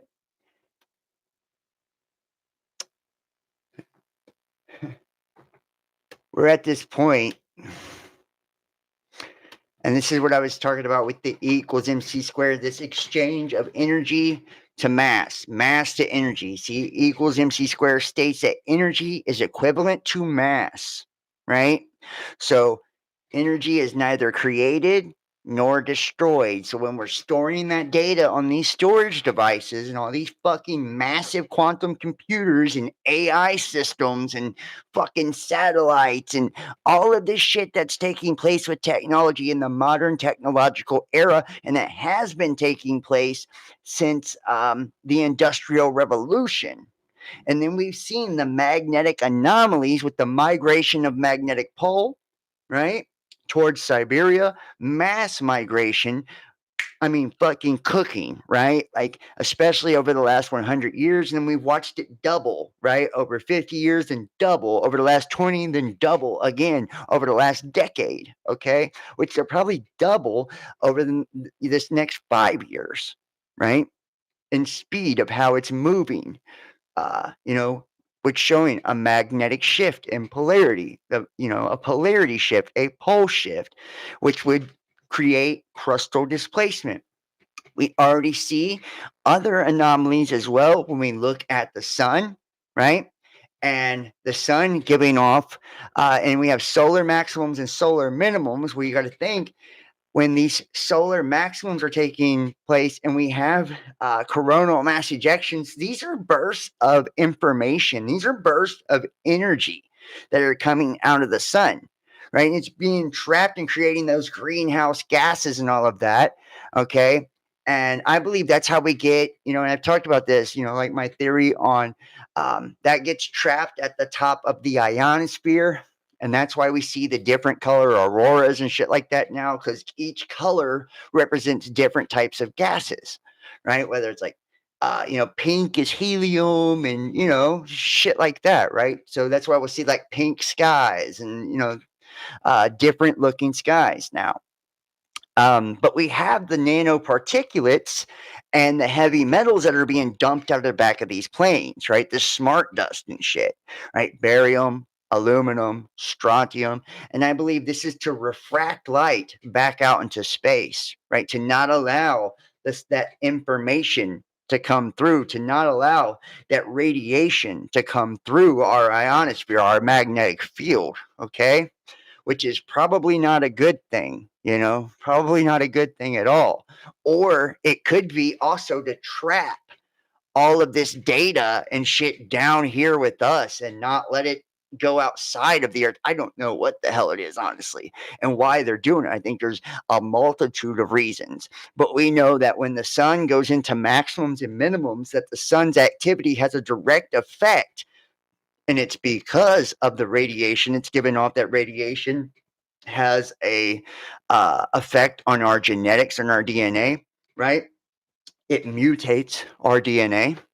And that's why at all these resets, that's why all of these cataclysms, that's why all the different periods, Cretaceous, Cambrian, Jurassic, Triassic, all these different periods, we come up and humanity has mutated, right? Neanderthal, Chrono-Magnus, right? All these different versions of us, mutated versions of us from different resets, right?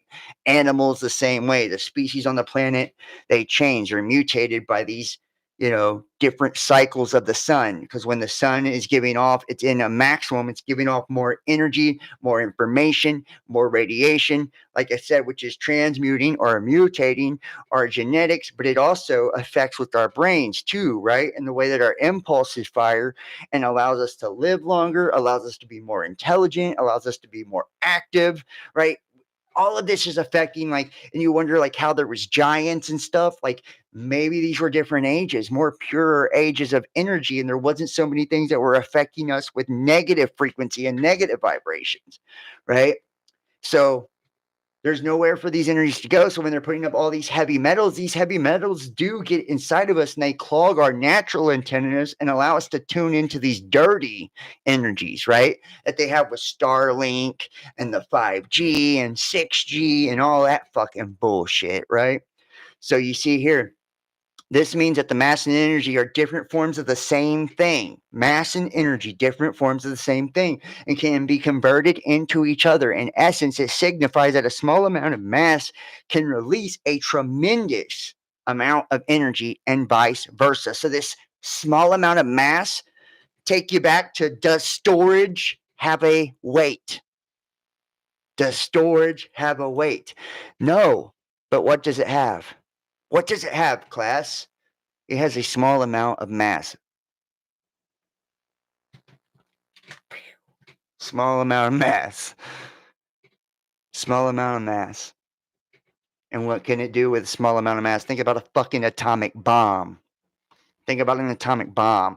Hydrogen bombs and all of that. They take these particles, right? Atomic particles, subatomic particles, put them under pressure and split them and all of this, and make tremendous, cataclysmic, implosions and explosions. What are they trying to do with, nuclear bombs, right? Yeah, and that's the thing you got to ask yourself, and is that really why UFOs tend to be around, nuclear power plants or, weapons facilities, and they have allegedly shut them down, It's because there's something, and I've always heard well, it affects the scalar waves and shit like that, affects other civilizations outside of the earth. Who fucking knows? I believe we live in a closed system. It appears we live in a closed system. I've never seen any true evidence of extraterrestrials, but we are going to get into that, as we move. But it's are we trying to, and it's we've literally shot nuclear bombs at the firmament, at the ionosphere, at the magnetic field, back in the 50s and 60s and shit, Why were we doing that? What are we trying to do with all this? And you can see here, the equation demonstrates that mass is a form of energy, and energy can manifest as mass. It explains how a small amount of mass can be converted into a large amount of energy, as seen in nuclear reactions. And think about that. A small amount of mass. You have mass, right? And you can be converted into energy too, right? On some matrix shit, bruh. The equation is fundamental to understanding nuclear fission, splitting atoms, fusion, combining atoms, which are processes where mass is converted into energy. The equation is key to part of Einstein's theory of special relativity, which describes the relationship between space, time, and energy at very high speeds or in strong gravitational fields. And this is the key. I don't believe in gravity, but I believe in magnetism. And I believe this gravitational field, right, or gravitational singularity is magnetic singularity, or magnetic fields is what they are. It's magnetism, the forces of magnetism that are pulling on these different things, not gravity. So that's what I believe as far as that goes. And it even says, there's a relationship between space, time, energy at very high speeds, these strong magnetic pulls. And this gets us into, and let's go right here. I've got some fucking cool shit. Where's it at? Into the, you know, the black holes and all this. Now, where is it at? I want to show you right here. So how galaxies spiral. This is how they know about dark matter and shit. Let me see if I can pull something up real fast. And hold up, let me give you just a little background information before we jump into this. So we have the holographic principle, which is a property of string theories and supposed property of quantum gravity, right? It's a property of quantum gravity, which is a field of theoretical physics that seeks to describe gravity according to the principles of quantum mechanics, right? And it deals with the environments where neither gravitational nor quantum effects can be ignored, such as the vicinity of black holes, right? Or similar compact. That states that the description of volume of space can be thought as an encoded on a lower dimensional boundary to the region. So space is encoded on a lower dimensional boundary. I'm going to show you guys the videos of them with the lasers and everything, show you how reality actually is encoded. Just a moment. Such as light-like boundaries, gravitational horizon. Let's just go ahead, start pulling up some of these videos here. Get to it, man. Okay, where are we at, bruh? There it is. So the DMT laser simulation. Let's go there.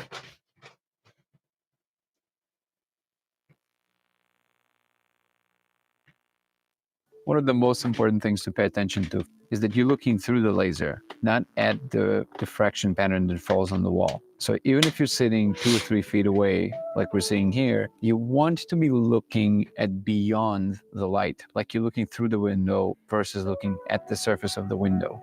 Also notice how wide the diffracted pattern of the laser is on the wall. People that choose lasers that produce this thing that just looks like one line, that's not wide enough for you to see anything because you're looking beyond the laser, not at the surface. So it will be too thin, too narrow of a crack to look through, so to speak. You can come closer like this, and I would recommend to cover one eye so the light doesn't hit your cornea. And then you would be looking from the side. From the side is better because you get a separation of the layers inside. You want to stay on this task for a little bit until you start seeing structures emerge. If you still don't see anything, you can actually come to the side of the wall, like so, and try and look at the edge of where the light becomes visible from the side. This weirdly makes it even more coherent. One extra emphasis I would give is that you want to stay with it until you start seeing digits. The separation between just seeing the structures and seeing the digits is total. When you still see the structures, to imagine that these structures are due to the influence of DMT in your brain while you're looking at a stochastic pattern. When you see the digits, this hypothesis becomes much less tenable. You will notice some motion. Stay with that motion. The digits are usually much smaller than people expect. So keep looking until you see actual digits running. Numerals and what seems like Japanese katakana characters.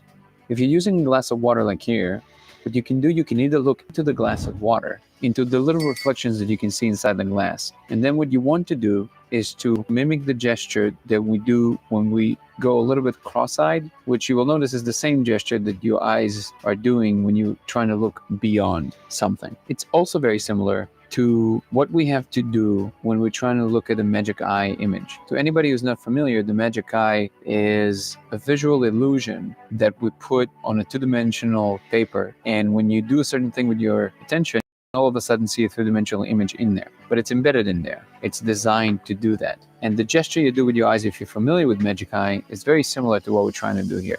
So either we're looking at the glass directly, and so, you know, they're using these lasers and people are seeing the matrix code inside of these fucking lasers. And if you remember, I just did a replay of the episode with the special guest, Gary Parker. And I don't know if I should announce my next guest or not.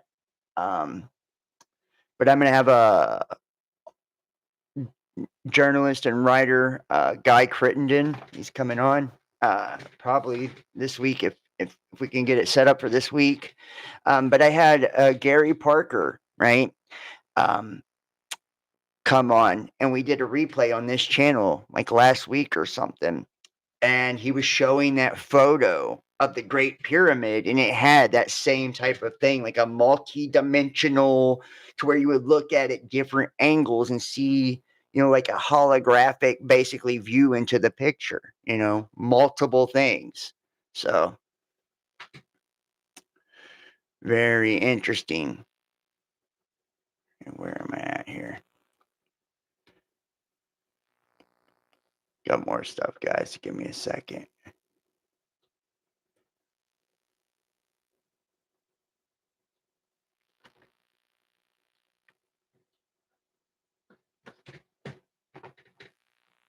In 2001, a professor at England's Oxford University formalized the question as to whether or not we are living in an ancient computerized simulation. And he did it through a paper that he published, and the paper was actually entitled, "Are You Living in a Computer Simulation?"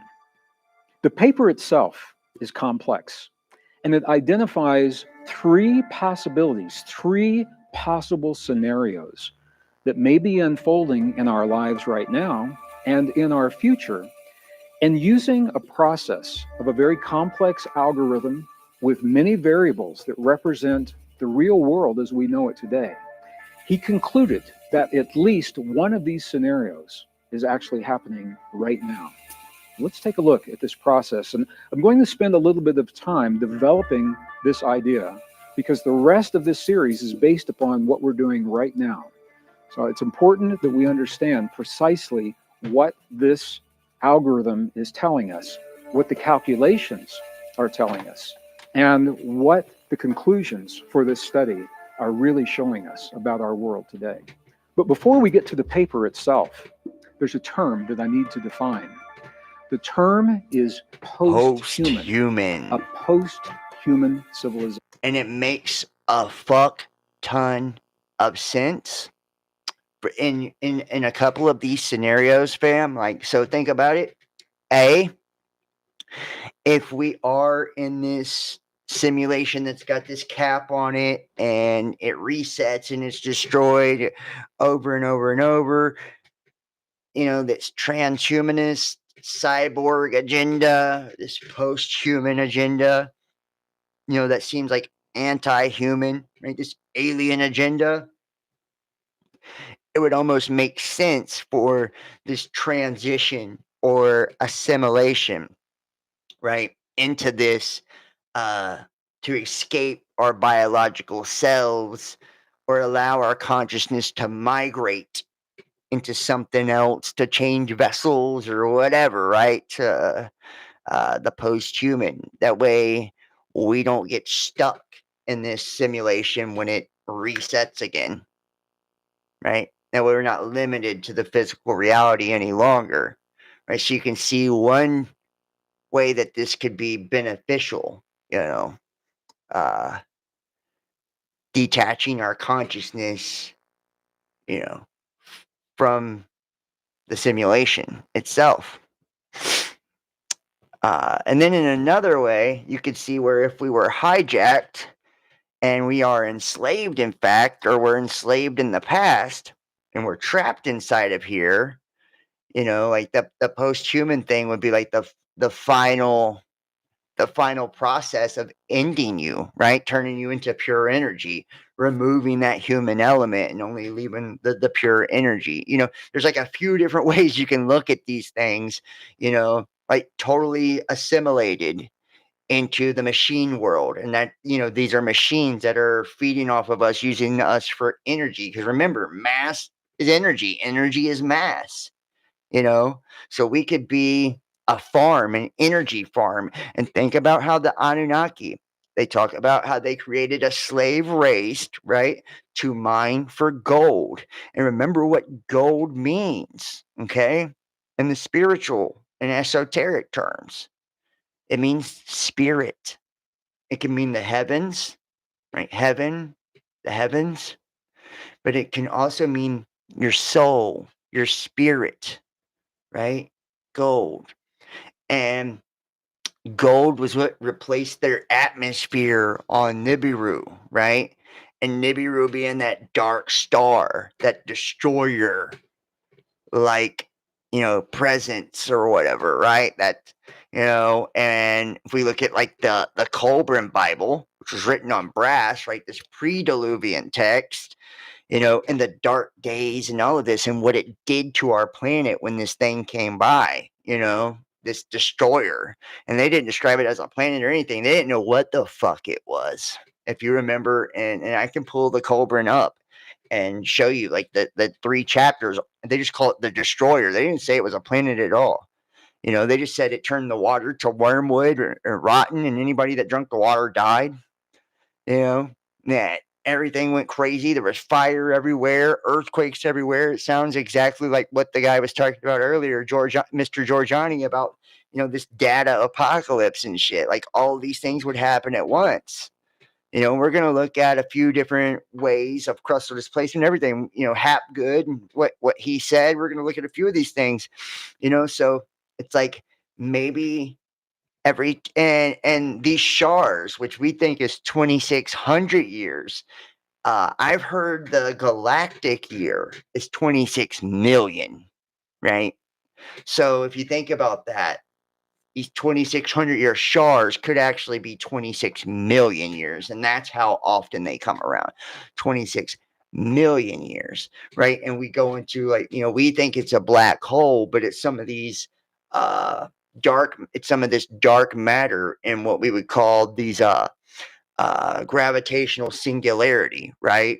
These black holes that are, from the data, that's got such a magnetic polar force, within our creation. There, I'm just putting out different theories out there. It's a term that Bostrom uses throughout his paper, throughout the algorithm, and we're going to refer to this term throughout the rest of this series. So it's important that we get it right now. Bostrom defines post-human as an advanced civilization like ours that has transcended the great challenges that we face in our world today. Not only survived, but they have transcended. They've learned a way of living and a way of being where the challenges such as climate change, such as nuclear war, such as pandemic disease, are no longer a threat to their society. So clearly we have not yet reached this post-human stage. And this is what's important in the algorithms in the paper that we're going to develop. Because one of the possibilities is that we do in fact reach this post-human stage. So let's take a look at the 3 possible scenarios. And then let's run through the algorithm itself that explores and gives weight and value to each one and see which one of these scenarios is most likely true for us today. The first possibility that Bostrom defines is that advanced civilizations become extinct before they reach the post-human stage. In other words, they succumb to the crises of their time. Maybe they don't survive the climate change. And think about that. Advanced civilizations become extinct. And you guys remember the document from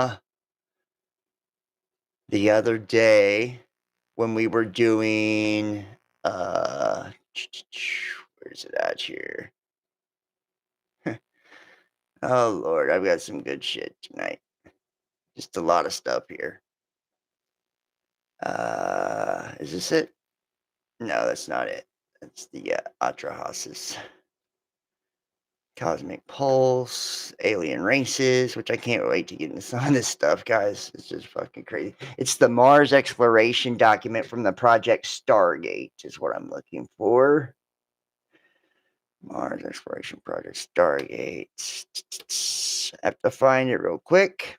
But you guys remember in that document in the CIA, and look right here. Yes, the sun is constantly sending out information in the form of energy, specifically solar radiation. So the sun is giving off information as well. So why are they trying to block out the sun with smart dust, heavy metals, right? Nanoparticulates. Think about that. Which includes various forms of electromagnetic radiation like light, radio waves, X-rays. Okay, you can have effects on the Earth, including interfering with communication systems. It's to protect from their technology, guys. It's fucked up when you think about it. It really is. It's fucked up. And when we look at how much we know, look, we've only explored a tiny fraction of the universe, with estimates suggesting we've only discovered about 5% of the universe. Think about that. 5%. The remaining 95% is largely composed of, you guessed it, dark matter. Dark matter and dark energy, which we can't directly see or interact with. The observable universe, the portion we can currently observe, is estimated to be about 46.5 billion light years in radius. But the total size of the universe is unknown and may be infinite. Now think about that right there. 95% is what? Dark matter and dark energy. Tell me it's not all starting to come together. Tell me it's not all starting to come together. And where is that fucking document, man? I might have closed that motherfucker. Oh, shit. But you guys remember the Mars exploration, the 1 million BC? Here, I can pull it up still. I got this. Hold on. I don't want to read the whole damn thing, but I want to show you guys part of it. Let's see where it's at. Yeah.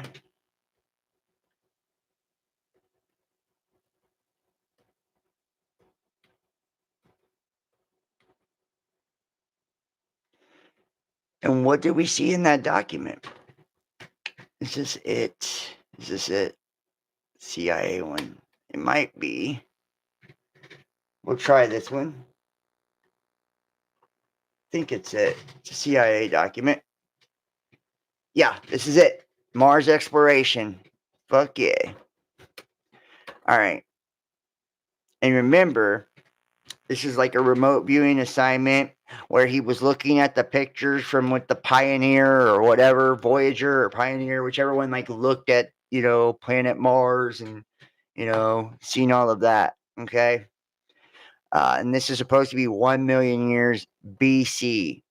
Now we're going to go to the end of this deal. I'm going to show you exactly. We're not going to do the whole thing because that'd just be too damn long. But I want to show you the very end and what this guy saw. Give you a refresher because he's seen a civilization, very large people. He could see their shadows, and they were dealing with what? A geomagnetic cataclysm, a geomagnetic issue, and they were hiding underground. They had pyramids and all kinds of shit, and this was on Mars. And they couldn't figure out how to solve their issue. So they created like a Stargate or something of the sort. And they went to another planet, and that other planet appeared to be Earth. But Earth was so volatile, it looked like they would need to terraform it. So here we go.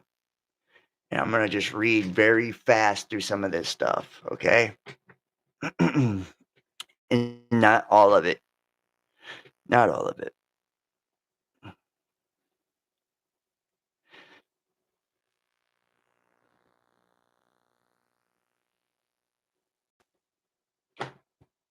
See the intersecting, and you say time and get back deep. They're intersecting whatever these things are. They're aqueduct type things. These rounded bottom carved channels like road beds. See pointed tops of something on the horizon, pointed tops.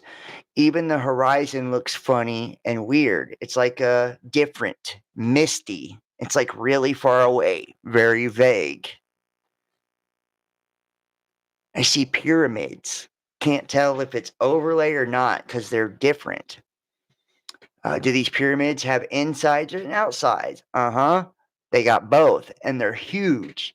It's really an interesting perception I'm getting. It's filtered from storms or something. Say that again. They're like shelters from storms. These structures you're seeing, yes, they're designed for that. All right. Go inside one of these and find some activity to tell me about. Different chambers, but they're almost stripped of any kind of furnishings or anything. It's like strictly functional place for sleeping, or that's not a good word. Hibernations, some form. I can't find. I get a real raw input. Storms, savage storms, and sleeping through storms. And I want you to think about Thoth, right? The Emerald Tablets of Thoth. He says he goes down, right, to sleep once again, right? It's weird, all this shit kind of comes all together. Tell me about the ones who sleep through the storms. Very tall, very large. Think about the Nephilim. They were giants, right? These were the fallen, right? Those from the heavens came who came unto the daughters of men. They mated with the daughters of men. And Tartarian had very large people. They find giant skeletons in the mounds and all over, right? All over. And they try to hide this shit, Very tall, again, very large people, but they're thin. They look thin because of their height, and they dress like, oh hell, it's like a real light silk, but it's not a flowing type of clothing. It's like cut to fit. And remember, we also talked about, clothing and how silk allows energy to flow through better. And then cotton, is a little less and shittier. And then polyester is the shittiest, right? We talked about this when we did this video. Move close to one of them and ask them to tell you about themselves. They're ancient people. They're dying, and it's past their time or age. This is what gets me, man. What if they're, and remember, the Anunnaki said that Mars was a way station on their way to settle the earth, right? This would be, and they were tall too. They were giants. And Gary Parker, in his interview, right, when we talked about the Anunnaki, he described them as very large too. And he said they were holographic beings. They had crystal type ships, crystal type technology. Think about like the crystals and the piezoelectricity and all of this. It's like all starting to make sense when we're looking at all these different factors about shit. Okay. They're ancient people. They're dying. It's past their time or age. They're very philosophic about it. They're looking for a way to survive, and they just can't. Now think about that. This data apocalypse, this information cataclysm. They're looking for a way to survive, and they just can't. This could be the fucking Atlanteans here. What is it they're waiting for? There evidently was a group or a party of them that went to find a new place to live. And it's like I'm getting all kinds of overwhelming input of the corruption of their environment. It's failing very rapidly. And this group went somewhere like a long way to find another place to live. Now, this also, and this makes me wonder, because he's asked to look at Mars. Okay. I wonder if Nibiru was Mars. Because this is exactly what happens in the Lost Book of Enki, or Enki's World Order. It has two different titles, by the way. The Anu deposes the guy that was on the throne, right? They get in a fight and he wins and all this. Anu deposes him, and the dude takes off, in a spaceship, basically, and goes to the hammered belt, the asteroid belt, right? Nobody thought you could survive going through it. he actually gets through it, which is past Jupiter and Mars, right? He actually gets through it and finds the Earth and settles the Earth and sends back for the Anunnaki and says he wants to be the king and all that shit. That never ends up happening for him. Pretty sure they even end up killing his ass. But it don't matter. Either way, they say that Nibiru, which was their home planet, its atmosphere was failing, right? It was failing. And that it was the gold, right? Gold was what they used to like patch it up or whatever, but their atmosphere was failing. I just want you, and it's just so crazy. And then, he's on Mars saying these ancient people, their time has come, the atmosphere is failing. They sent people to look for another place. It's very similar, except, but Nibiru, if we think about Nibiru, and if we look at the Enuma Elish, right? The Enuma Elish, Nibiru is Jupiter. So thinking about Mars being a way station, right? Mars being a way station, that would mean that they were on Jupiter. And this would also mean, and if you've ever heard of the theory, and I've proposed this theory before, I believe the first guy I heard it from was Dave Dobbs. But the Jupiter ascending theory, basically, right? So in ancient Babylon, Jupiter is Nibiru. And think about these, like I said in the Atrahasis, how these 600-year intervals when they were killing their asses, these are the Anunnaki as well, right? About every 600 to 800 years is when these, and they happen in 300 and 400 years too, but these Saturn-Jupiter conjunctions, which they're called the Great Conjunction. But that's when Jupiter usurps Saturn's position in the sky, right? And crosses in front of Saturn. So then when you look up in the sky, they're aligned, and Jupiter is actually in front of Saturn, and it looks like it's got wings because of Saturn's rings behind it, So Saturn goes from being the king, and Jupiter is ascends ahead of him. He becomes the king. Jupiter represents Jesus and all this, right? It's where all these religious shit comes from. Jesus bore our stripes, all of it, right? The king planet. Yeah. So that astrological event, and every time they've had this astrological event, these Saturn-Jupiter conjunctions, there has been resets. Like the last one before the one we just had in 2020, which guess what? That was on the solstice in 2020, right? December 21st, 2020, we had this reset. What the fuck did we have happening at that time? We had the COVID-19 Great Reset, right? We were in a reset, and before that one, I believe it had been 300 or 400 years before that one, which would have put us right in line, right? With like the 1700s type of era where they had the reset before with the mud floods, right? The Tartarian stuff. Just saying. And then before that, the last main one was 800 years before that, right? And that's probably, and I think, I don't want to speculate on that. I'd have to look at the Bible and my timeline and all of that to get it, but all these biblical events and stuff, the Exodus, and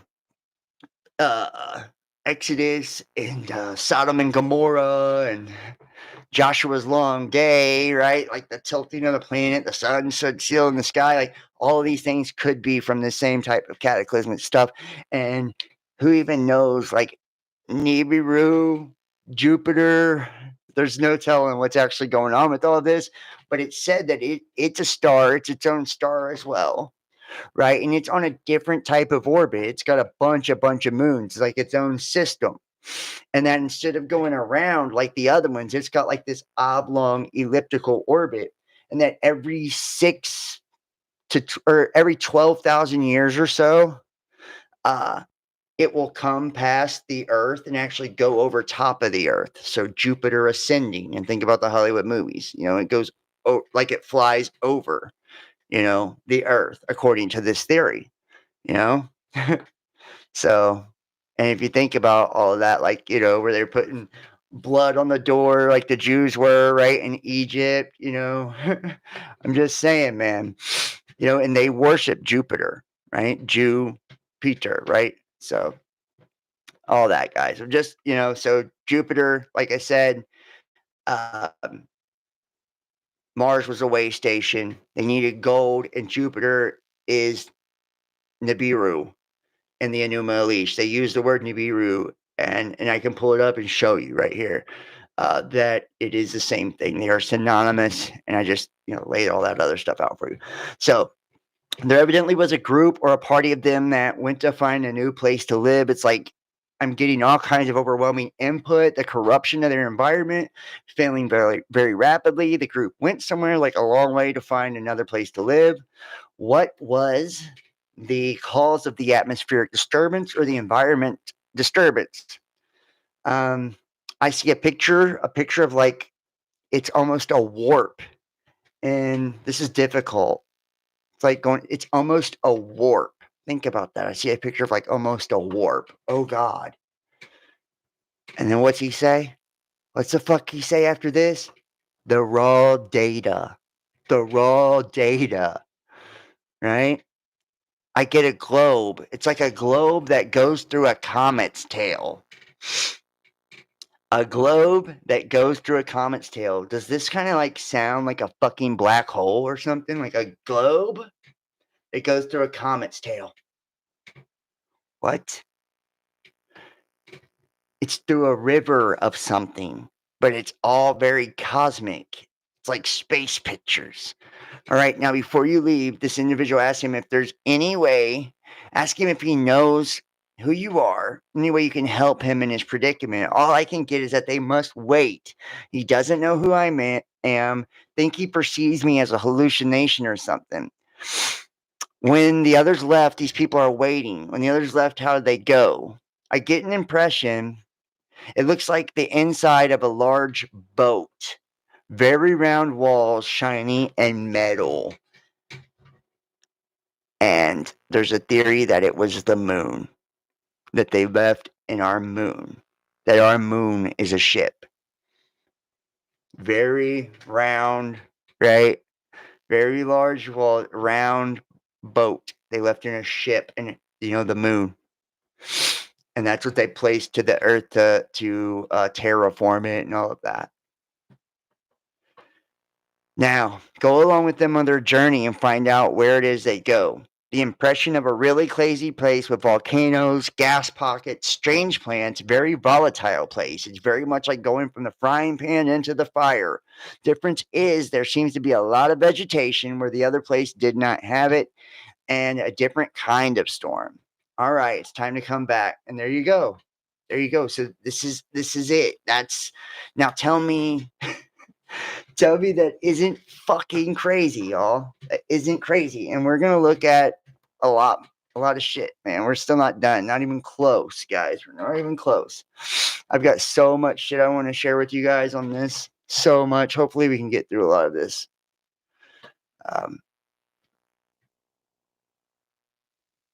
Incredible show. Thank you so much. I appreciate that. If you guys are in the chat, make sure to hit the thumbs up. I do 36 people in chat. Only one person hasn't hit the thumbs up. So thank you guys so much for that. I fucking appreciate that for real, for real. Nibiru is not Mars. I did not say that Nibiru was Mars. So I said Nibiru is Jupiter, according to the ancient Babylonians. What the fuck? And if my video got blocked, that would suck ass. I said that Nibiru is Jupiter, according to the Enuma Elish and the ancient Babylonians, because that's what it is. And, you know, at least it's a real planet in that scenario. Otherwise, it's just hypothetical and never been proven to exist. So just keeping it real with you on that one. I never said it was Mars. I did say that Nibiru was losing its atmosphere, though, and it was strange that when they were channeling the 1 million BC onto Mars and the Mars exploration as part of Project Stargate with the CIA, that they was losing their atmosphere as well from some type of geomagnetic anomaly. That's all I'm saying. So, which, I think you just misheard. And you can see the phrase, heaven shall pass away with great noise, right? The end of the current world, the heavens destroyed with a loud noise, and the elements will melt with intense heat. This is that. And let's go to another quick video. I hope you guys can keep up with this. I'm going to try to speed it up here and get into the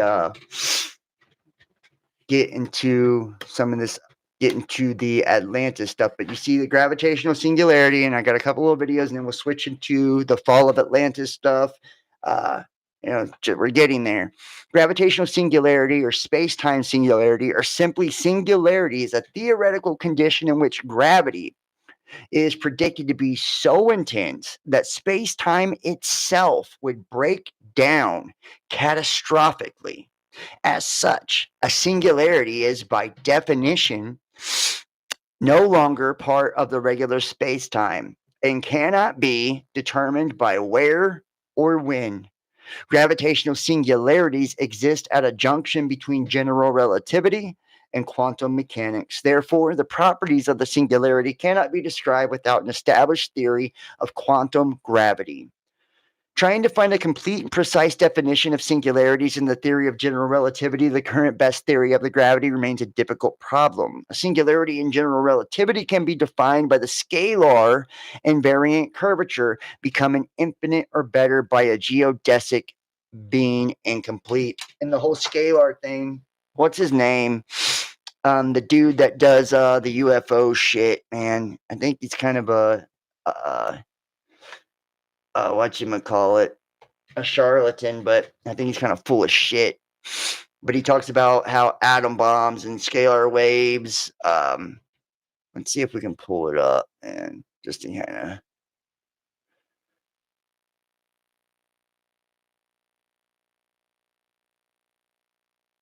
Right, but I'll show you here too. Let's see where it's at.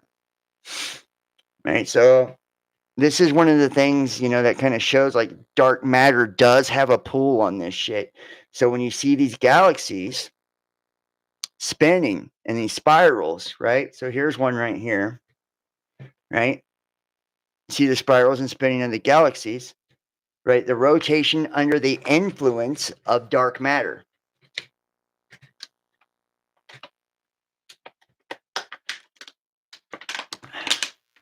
The rotation under the influence of dark matter. Rotate. The middle should be spinning faster, right? And this is dark matter as well, right? You can see the presence of it, right?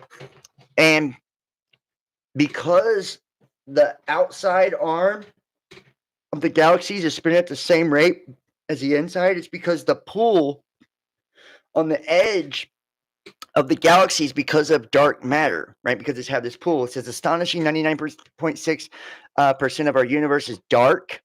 Observations indicate that the universe consists of 70% of a mysterious dark energy. Let me go back. Sorry about that. 70% of a mysterious dark energy and 25% of a yet unidentified dark matter component. And only 0.4% of the remaining ordinary matter is visible. Understanding the physics of this dark sector is the foremost challenge in cosmology today. Sophisticated simulations of the evolution of the universe play a crucial task in this. And this shows the intermediate stage in a large simulation of the distribution of matter in the universe, a so-called cosmic web accounting for the influence of dark energy. And this is a 1.1 trillion particles. This is keep it rocking, yo. Let's go. Let's go, bro. And now you see. We're going to show you, right? This is the influence of the dark matter, right? Into the cosmic web of the universe, right? You see, right? This is how it's putting it under pressure and ripping it apart when we're talking about that weight and that pressure that will be placed upon the earth because of this data we know, right? And it's showing you the difference. Look at that. Look at that. Wow. Look at that. Major difference, y'all. Major. Now, check this out. How galaxy spirals actually rotate. And this is the density wave theory. How do galaxy spirals rotate? You may think they rotate this way. If this were the case, the spiral arms would become more and more tightly wound, as the stars closer to the center have shorter orbital periods than those further away. This is known as the winding problem. However, observations show that spiral arms persist without significant change over long periods. To address this, scientists propose the density wave theory, which introduces an alternative mechanism at work. Most astronomers agree that stellar orbits are initially circular, and spiral arms emerge as an evolving pattern. External forces stretch these circular orbits into ellipses and tilt their axes, giving rise to the formation of spirals. In the density wave theory, the arms are not fixed, solid objects, but instead made up of areas of greater density. Individual stars within a galaxy do not physically move along the arms. Instead, they move in and out of the arms as they orbit through the galaxy. This theory provides an explanation for the endurance of spiral arms over time, and there is increasing evidence to support it. Now, let's see a simulation with random particles. And this could be from the mass of the data and its magnetic pull, right? Pushing towards. That's why the Feel stars are free to moving in interact and with the out. Desmos link provided in the comments. Crazy, man. Did you know that Crazy. most galaxy spirals can be described using a simple mathematical function? It's fucking crazy. Crazy. And like I said, if you guys have any questions or comments, put it in the chat. I'm going to try and keep checking the chats and all this. And if you're in the chat, hit the thumbs up. I'm not even close to done yet. Share it to your social media. And I didn't say this at the beginning of the video, but we are viewer powered. We've been demonetized everywhere. If you enjoy my work, you get something out of it, you want to hook me up with a gift, you can donate and support. All the links are in the chat and in the description box.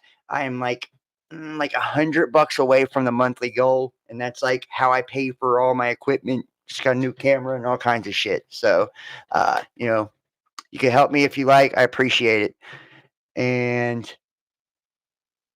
thank you for the incredible show. I do appreciate that. But I am trying to pay attention to see if I see like different, new comments and shit. We're gonna look at the alien races and shit in just a moment. I've got one or two more things I want to show you guys on this. Where is it at? Where is it at? I think this might be it. 1 second, guys. Let's try.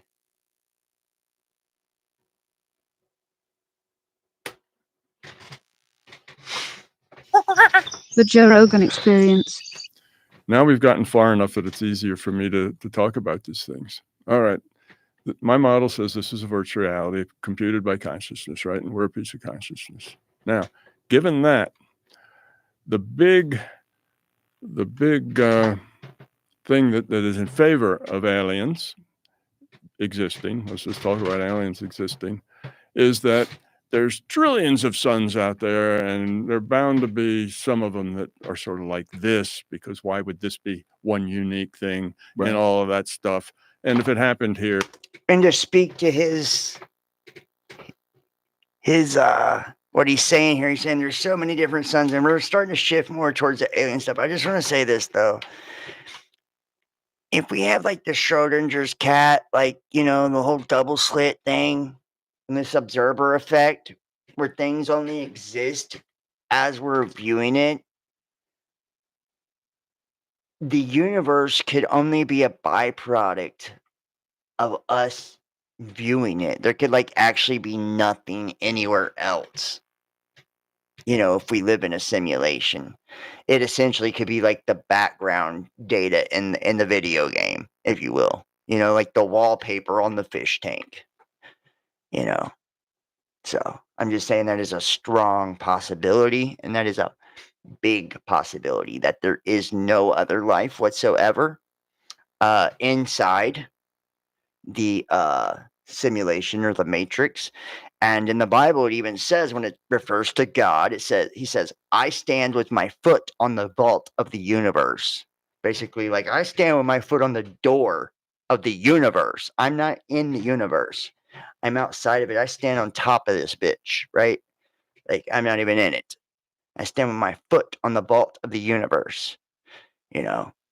And if we are the center of creation and we are projecting our reality, everything, including the stars and all of that, is like this zeitgeist of our, our archetypes, right? This like archipelago of all, these archetypical energies that are, or characters that are within all of us, personas, from the 12 disciples to Jesus, and like all of the, everything kind of seems to be a reflection of our consciousness. Or are we a reflection of everything? Whichever way, but it's like this mirrored thing going on with us, that we seem to be tapped into, or at least from our perception, it appears to be that way. Maybe it appears differently to another species, right? Maybe it's all their perception is very different. But I'm just saying, it seems like we are creating the reality by us perceiving it. And with the whole double slit thing, that's exactly what's happening. There's no reality without us observing, so. Just keeping it real, right? So the whole alien thing, there could be nobody there. That could be the wallpaper or the background of our terrarium or fish tank that we're living in. We could be a giant fucking science experiment for God, or, and living in a giant quantum computer somewhere, and it's like, what's that movie, Free Guy? Right? Free Guy. He lives in a video game. He don't even know he's a fucking game, You don't even know he's a game.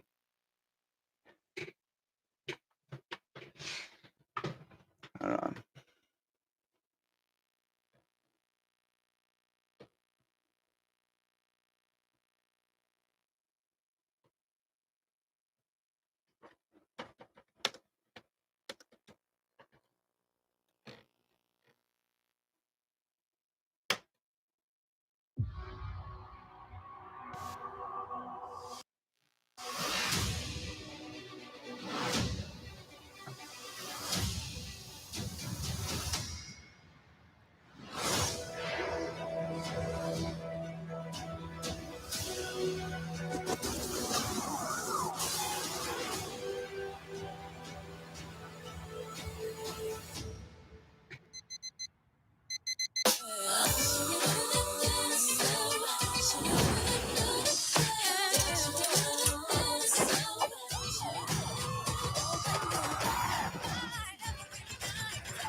Mondays, am I right, Joe? You said it, guy. Yeah. Don't have a good day. Have a great day. Have a great day. Hey, bud, you ever think that there's got to be more? More than what? The stuff we do day after day. Being shot at, run over, taken hostage. Everybody down on the ground. Today's gonna be different. Hi. God, this isn't you. You don't do this, man. Maybe I do. Dude, this is scary. He's just resting. In pieces. That man is dead. He's so sleepy. But it's just a sweet. And then think about it too in this trailer here, but in this movie, think about They Live and shit, where the guy puts on the glasses, right? And he can see like all of the propaganda actually, telling him obey and, consume, and right? Like, now he puts on the glasses, and he can see the program,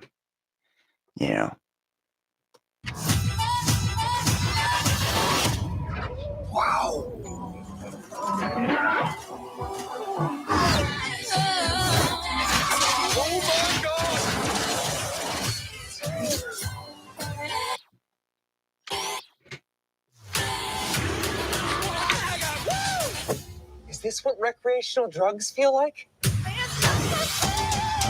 Guy, this world, it's a video game. And it's full of bad guys. I'm a rule breaker. I'm a rattle chicka snaker. We need you to be the good guy. I'm sorry. Oh, God.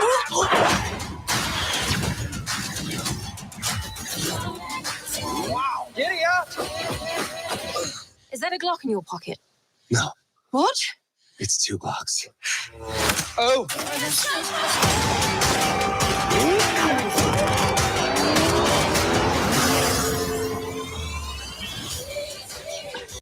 Right. And he's free guy, right? Free guy. So, you know, it's and does art imitate life, or does life imitate art? Like what is going on with that?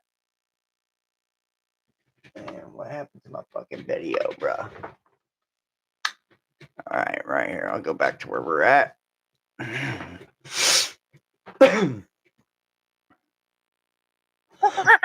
Joe Rogan Experience. What a player's looking at. Right. Well, that's the way it works. That's efficient, much more efficient. So then I compute what somebody's looking at. When I look up there at the sky, I'll see all these little dots of light. When I close my eyes, it's not in my data stream anymore. All right.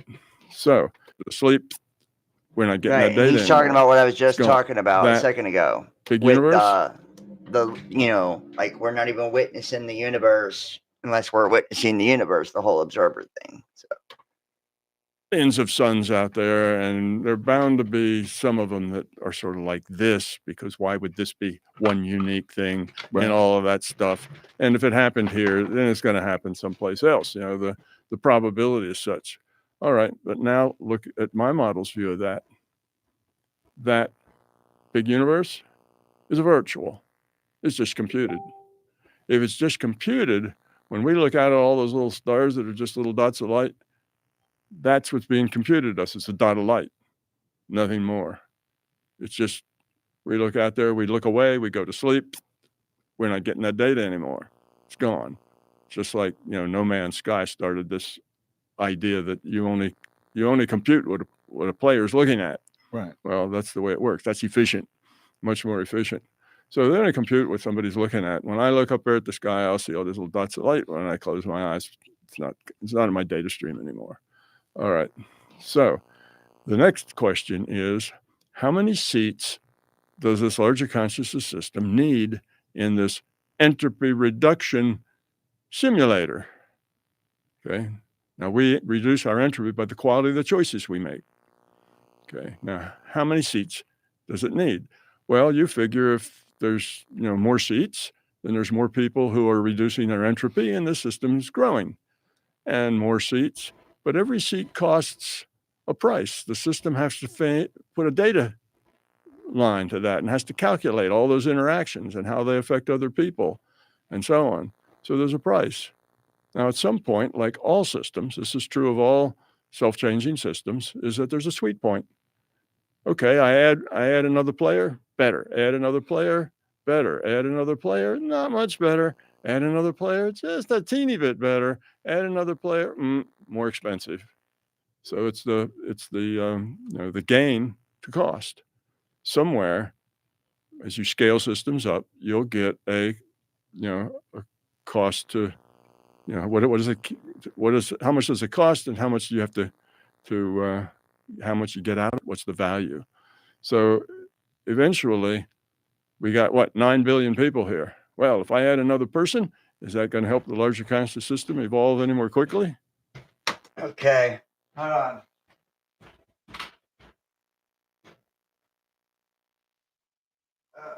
What?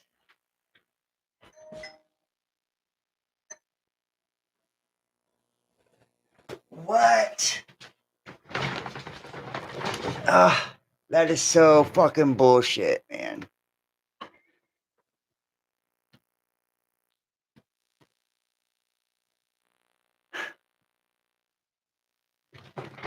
Wow.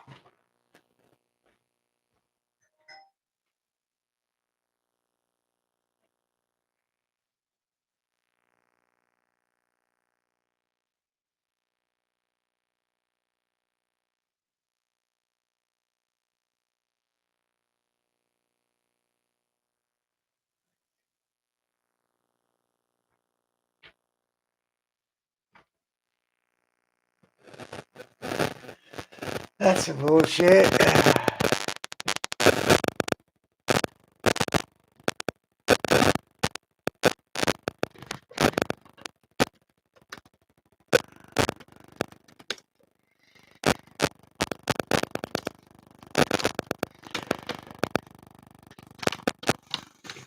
Fucking bullshit.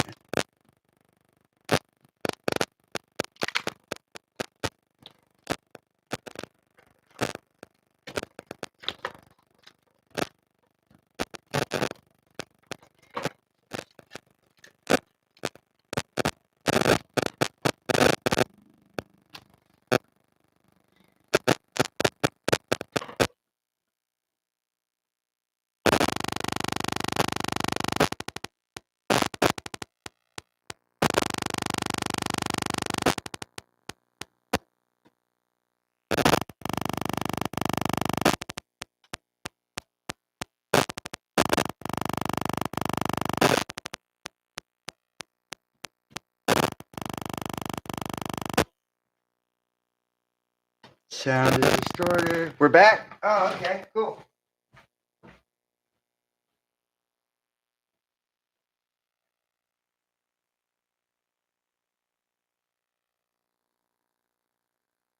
Oh, cool. Oh, yeah. Nice. All right.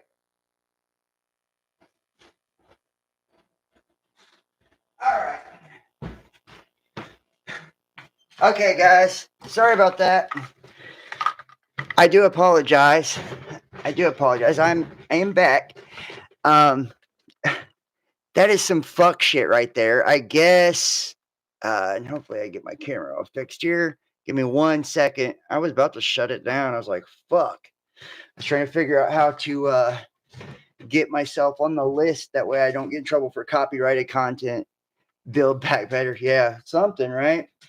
But clearly Joe Rogan sort of spanked my bottom over that copyrighted content. I wanted to say too, why I was off for a second, sound is distorted. The sound shouldn't be distorted no more. It's because I have my cell phone right by the microphone there. Is the sound good now? We good? Let me know if the sound and video is good, please. Please, please, please. Let me know. Let me know. Sound is perfect now. All right, we'll go back to screen share in just a moment. Just a moment. All right, let me get my. I got a new camera here, so. All right, guys. All right, here we go.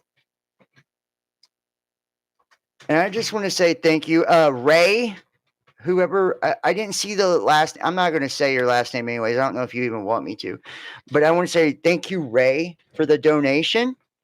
Thank you, Ray, for the donation. Yeah, the AI is always mad. I get fucked over so hard on these sites. It is not funny, guys. I just got in trouble. I shit you not. I'm very close to 20,000 over on Facebook. I had one video hit 1.5 million views. They took it down and said it was like dangerous or whatever. Then I had another video just recently, and it was pretty hardcore. And I got hit for a 10-second clip that I had used for somebody else's, and it was in a fucking 3-hour video. And they want $150 to use the clip, and me to still take the video down.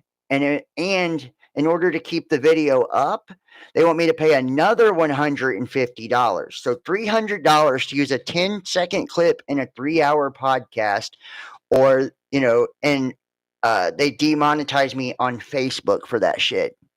It's fucking crazy. You think I'm going to have to...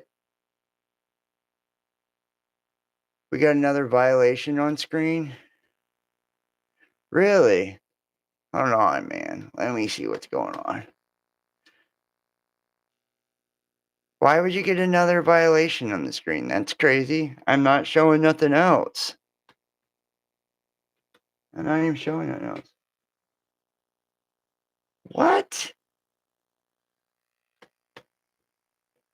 That is crazy.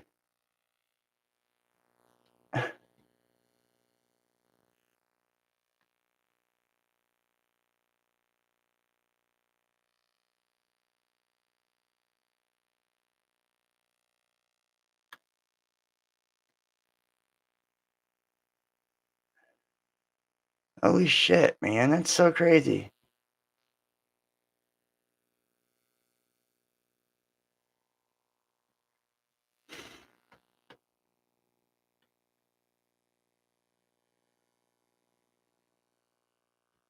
Wow. I don't know what to do.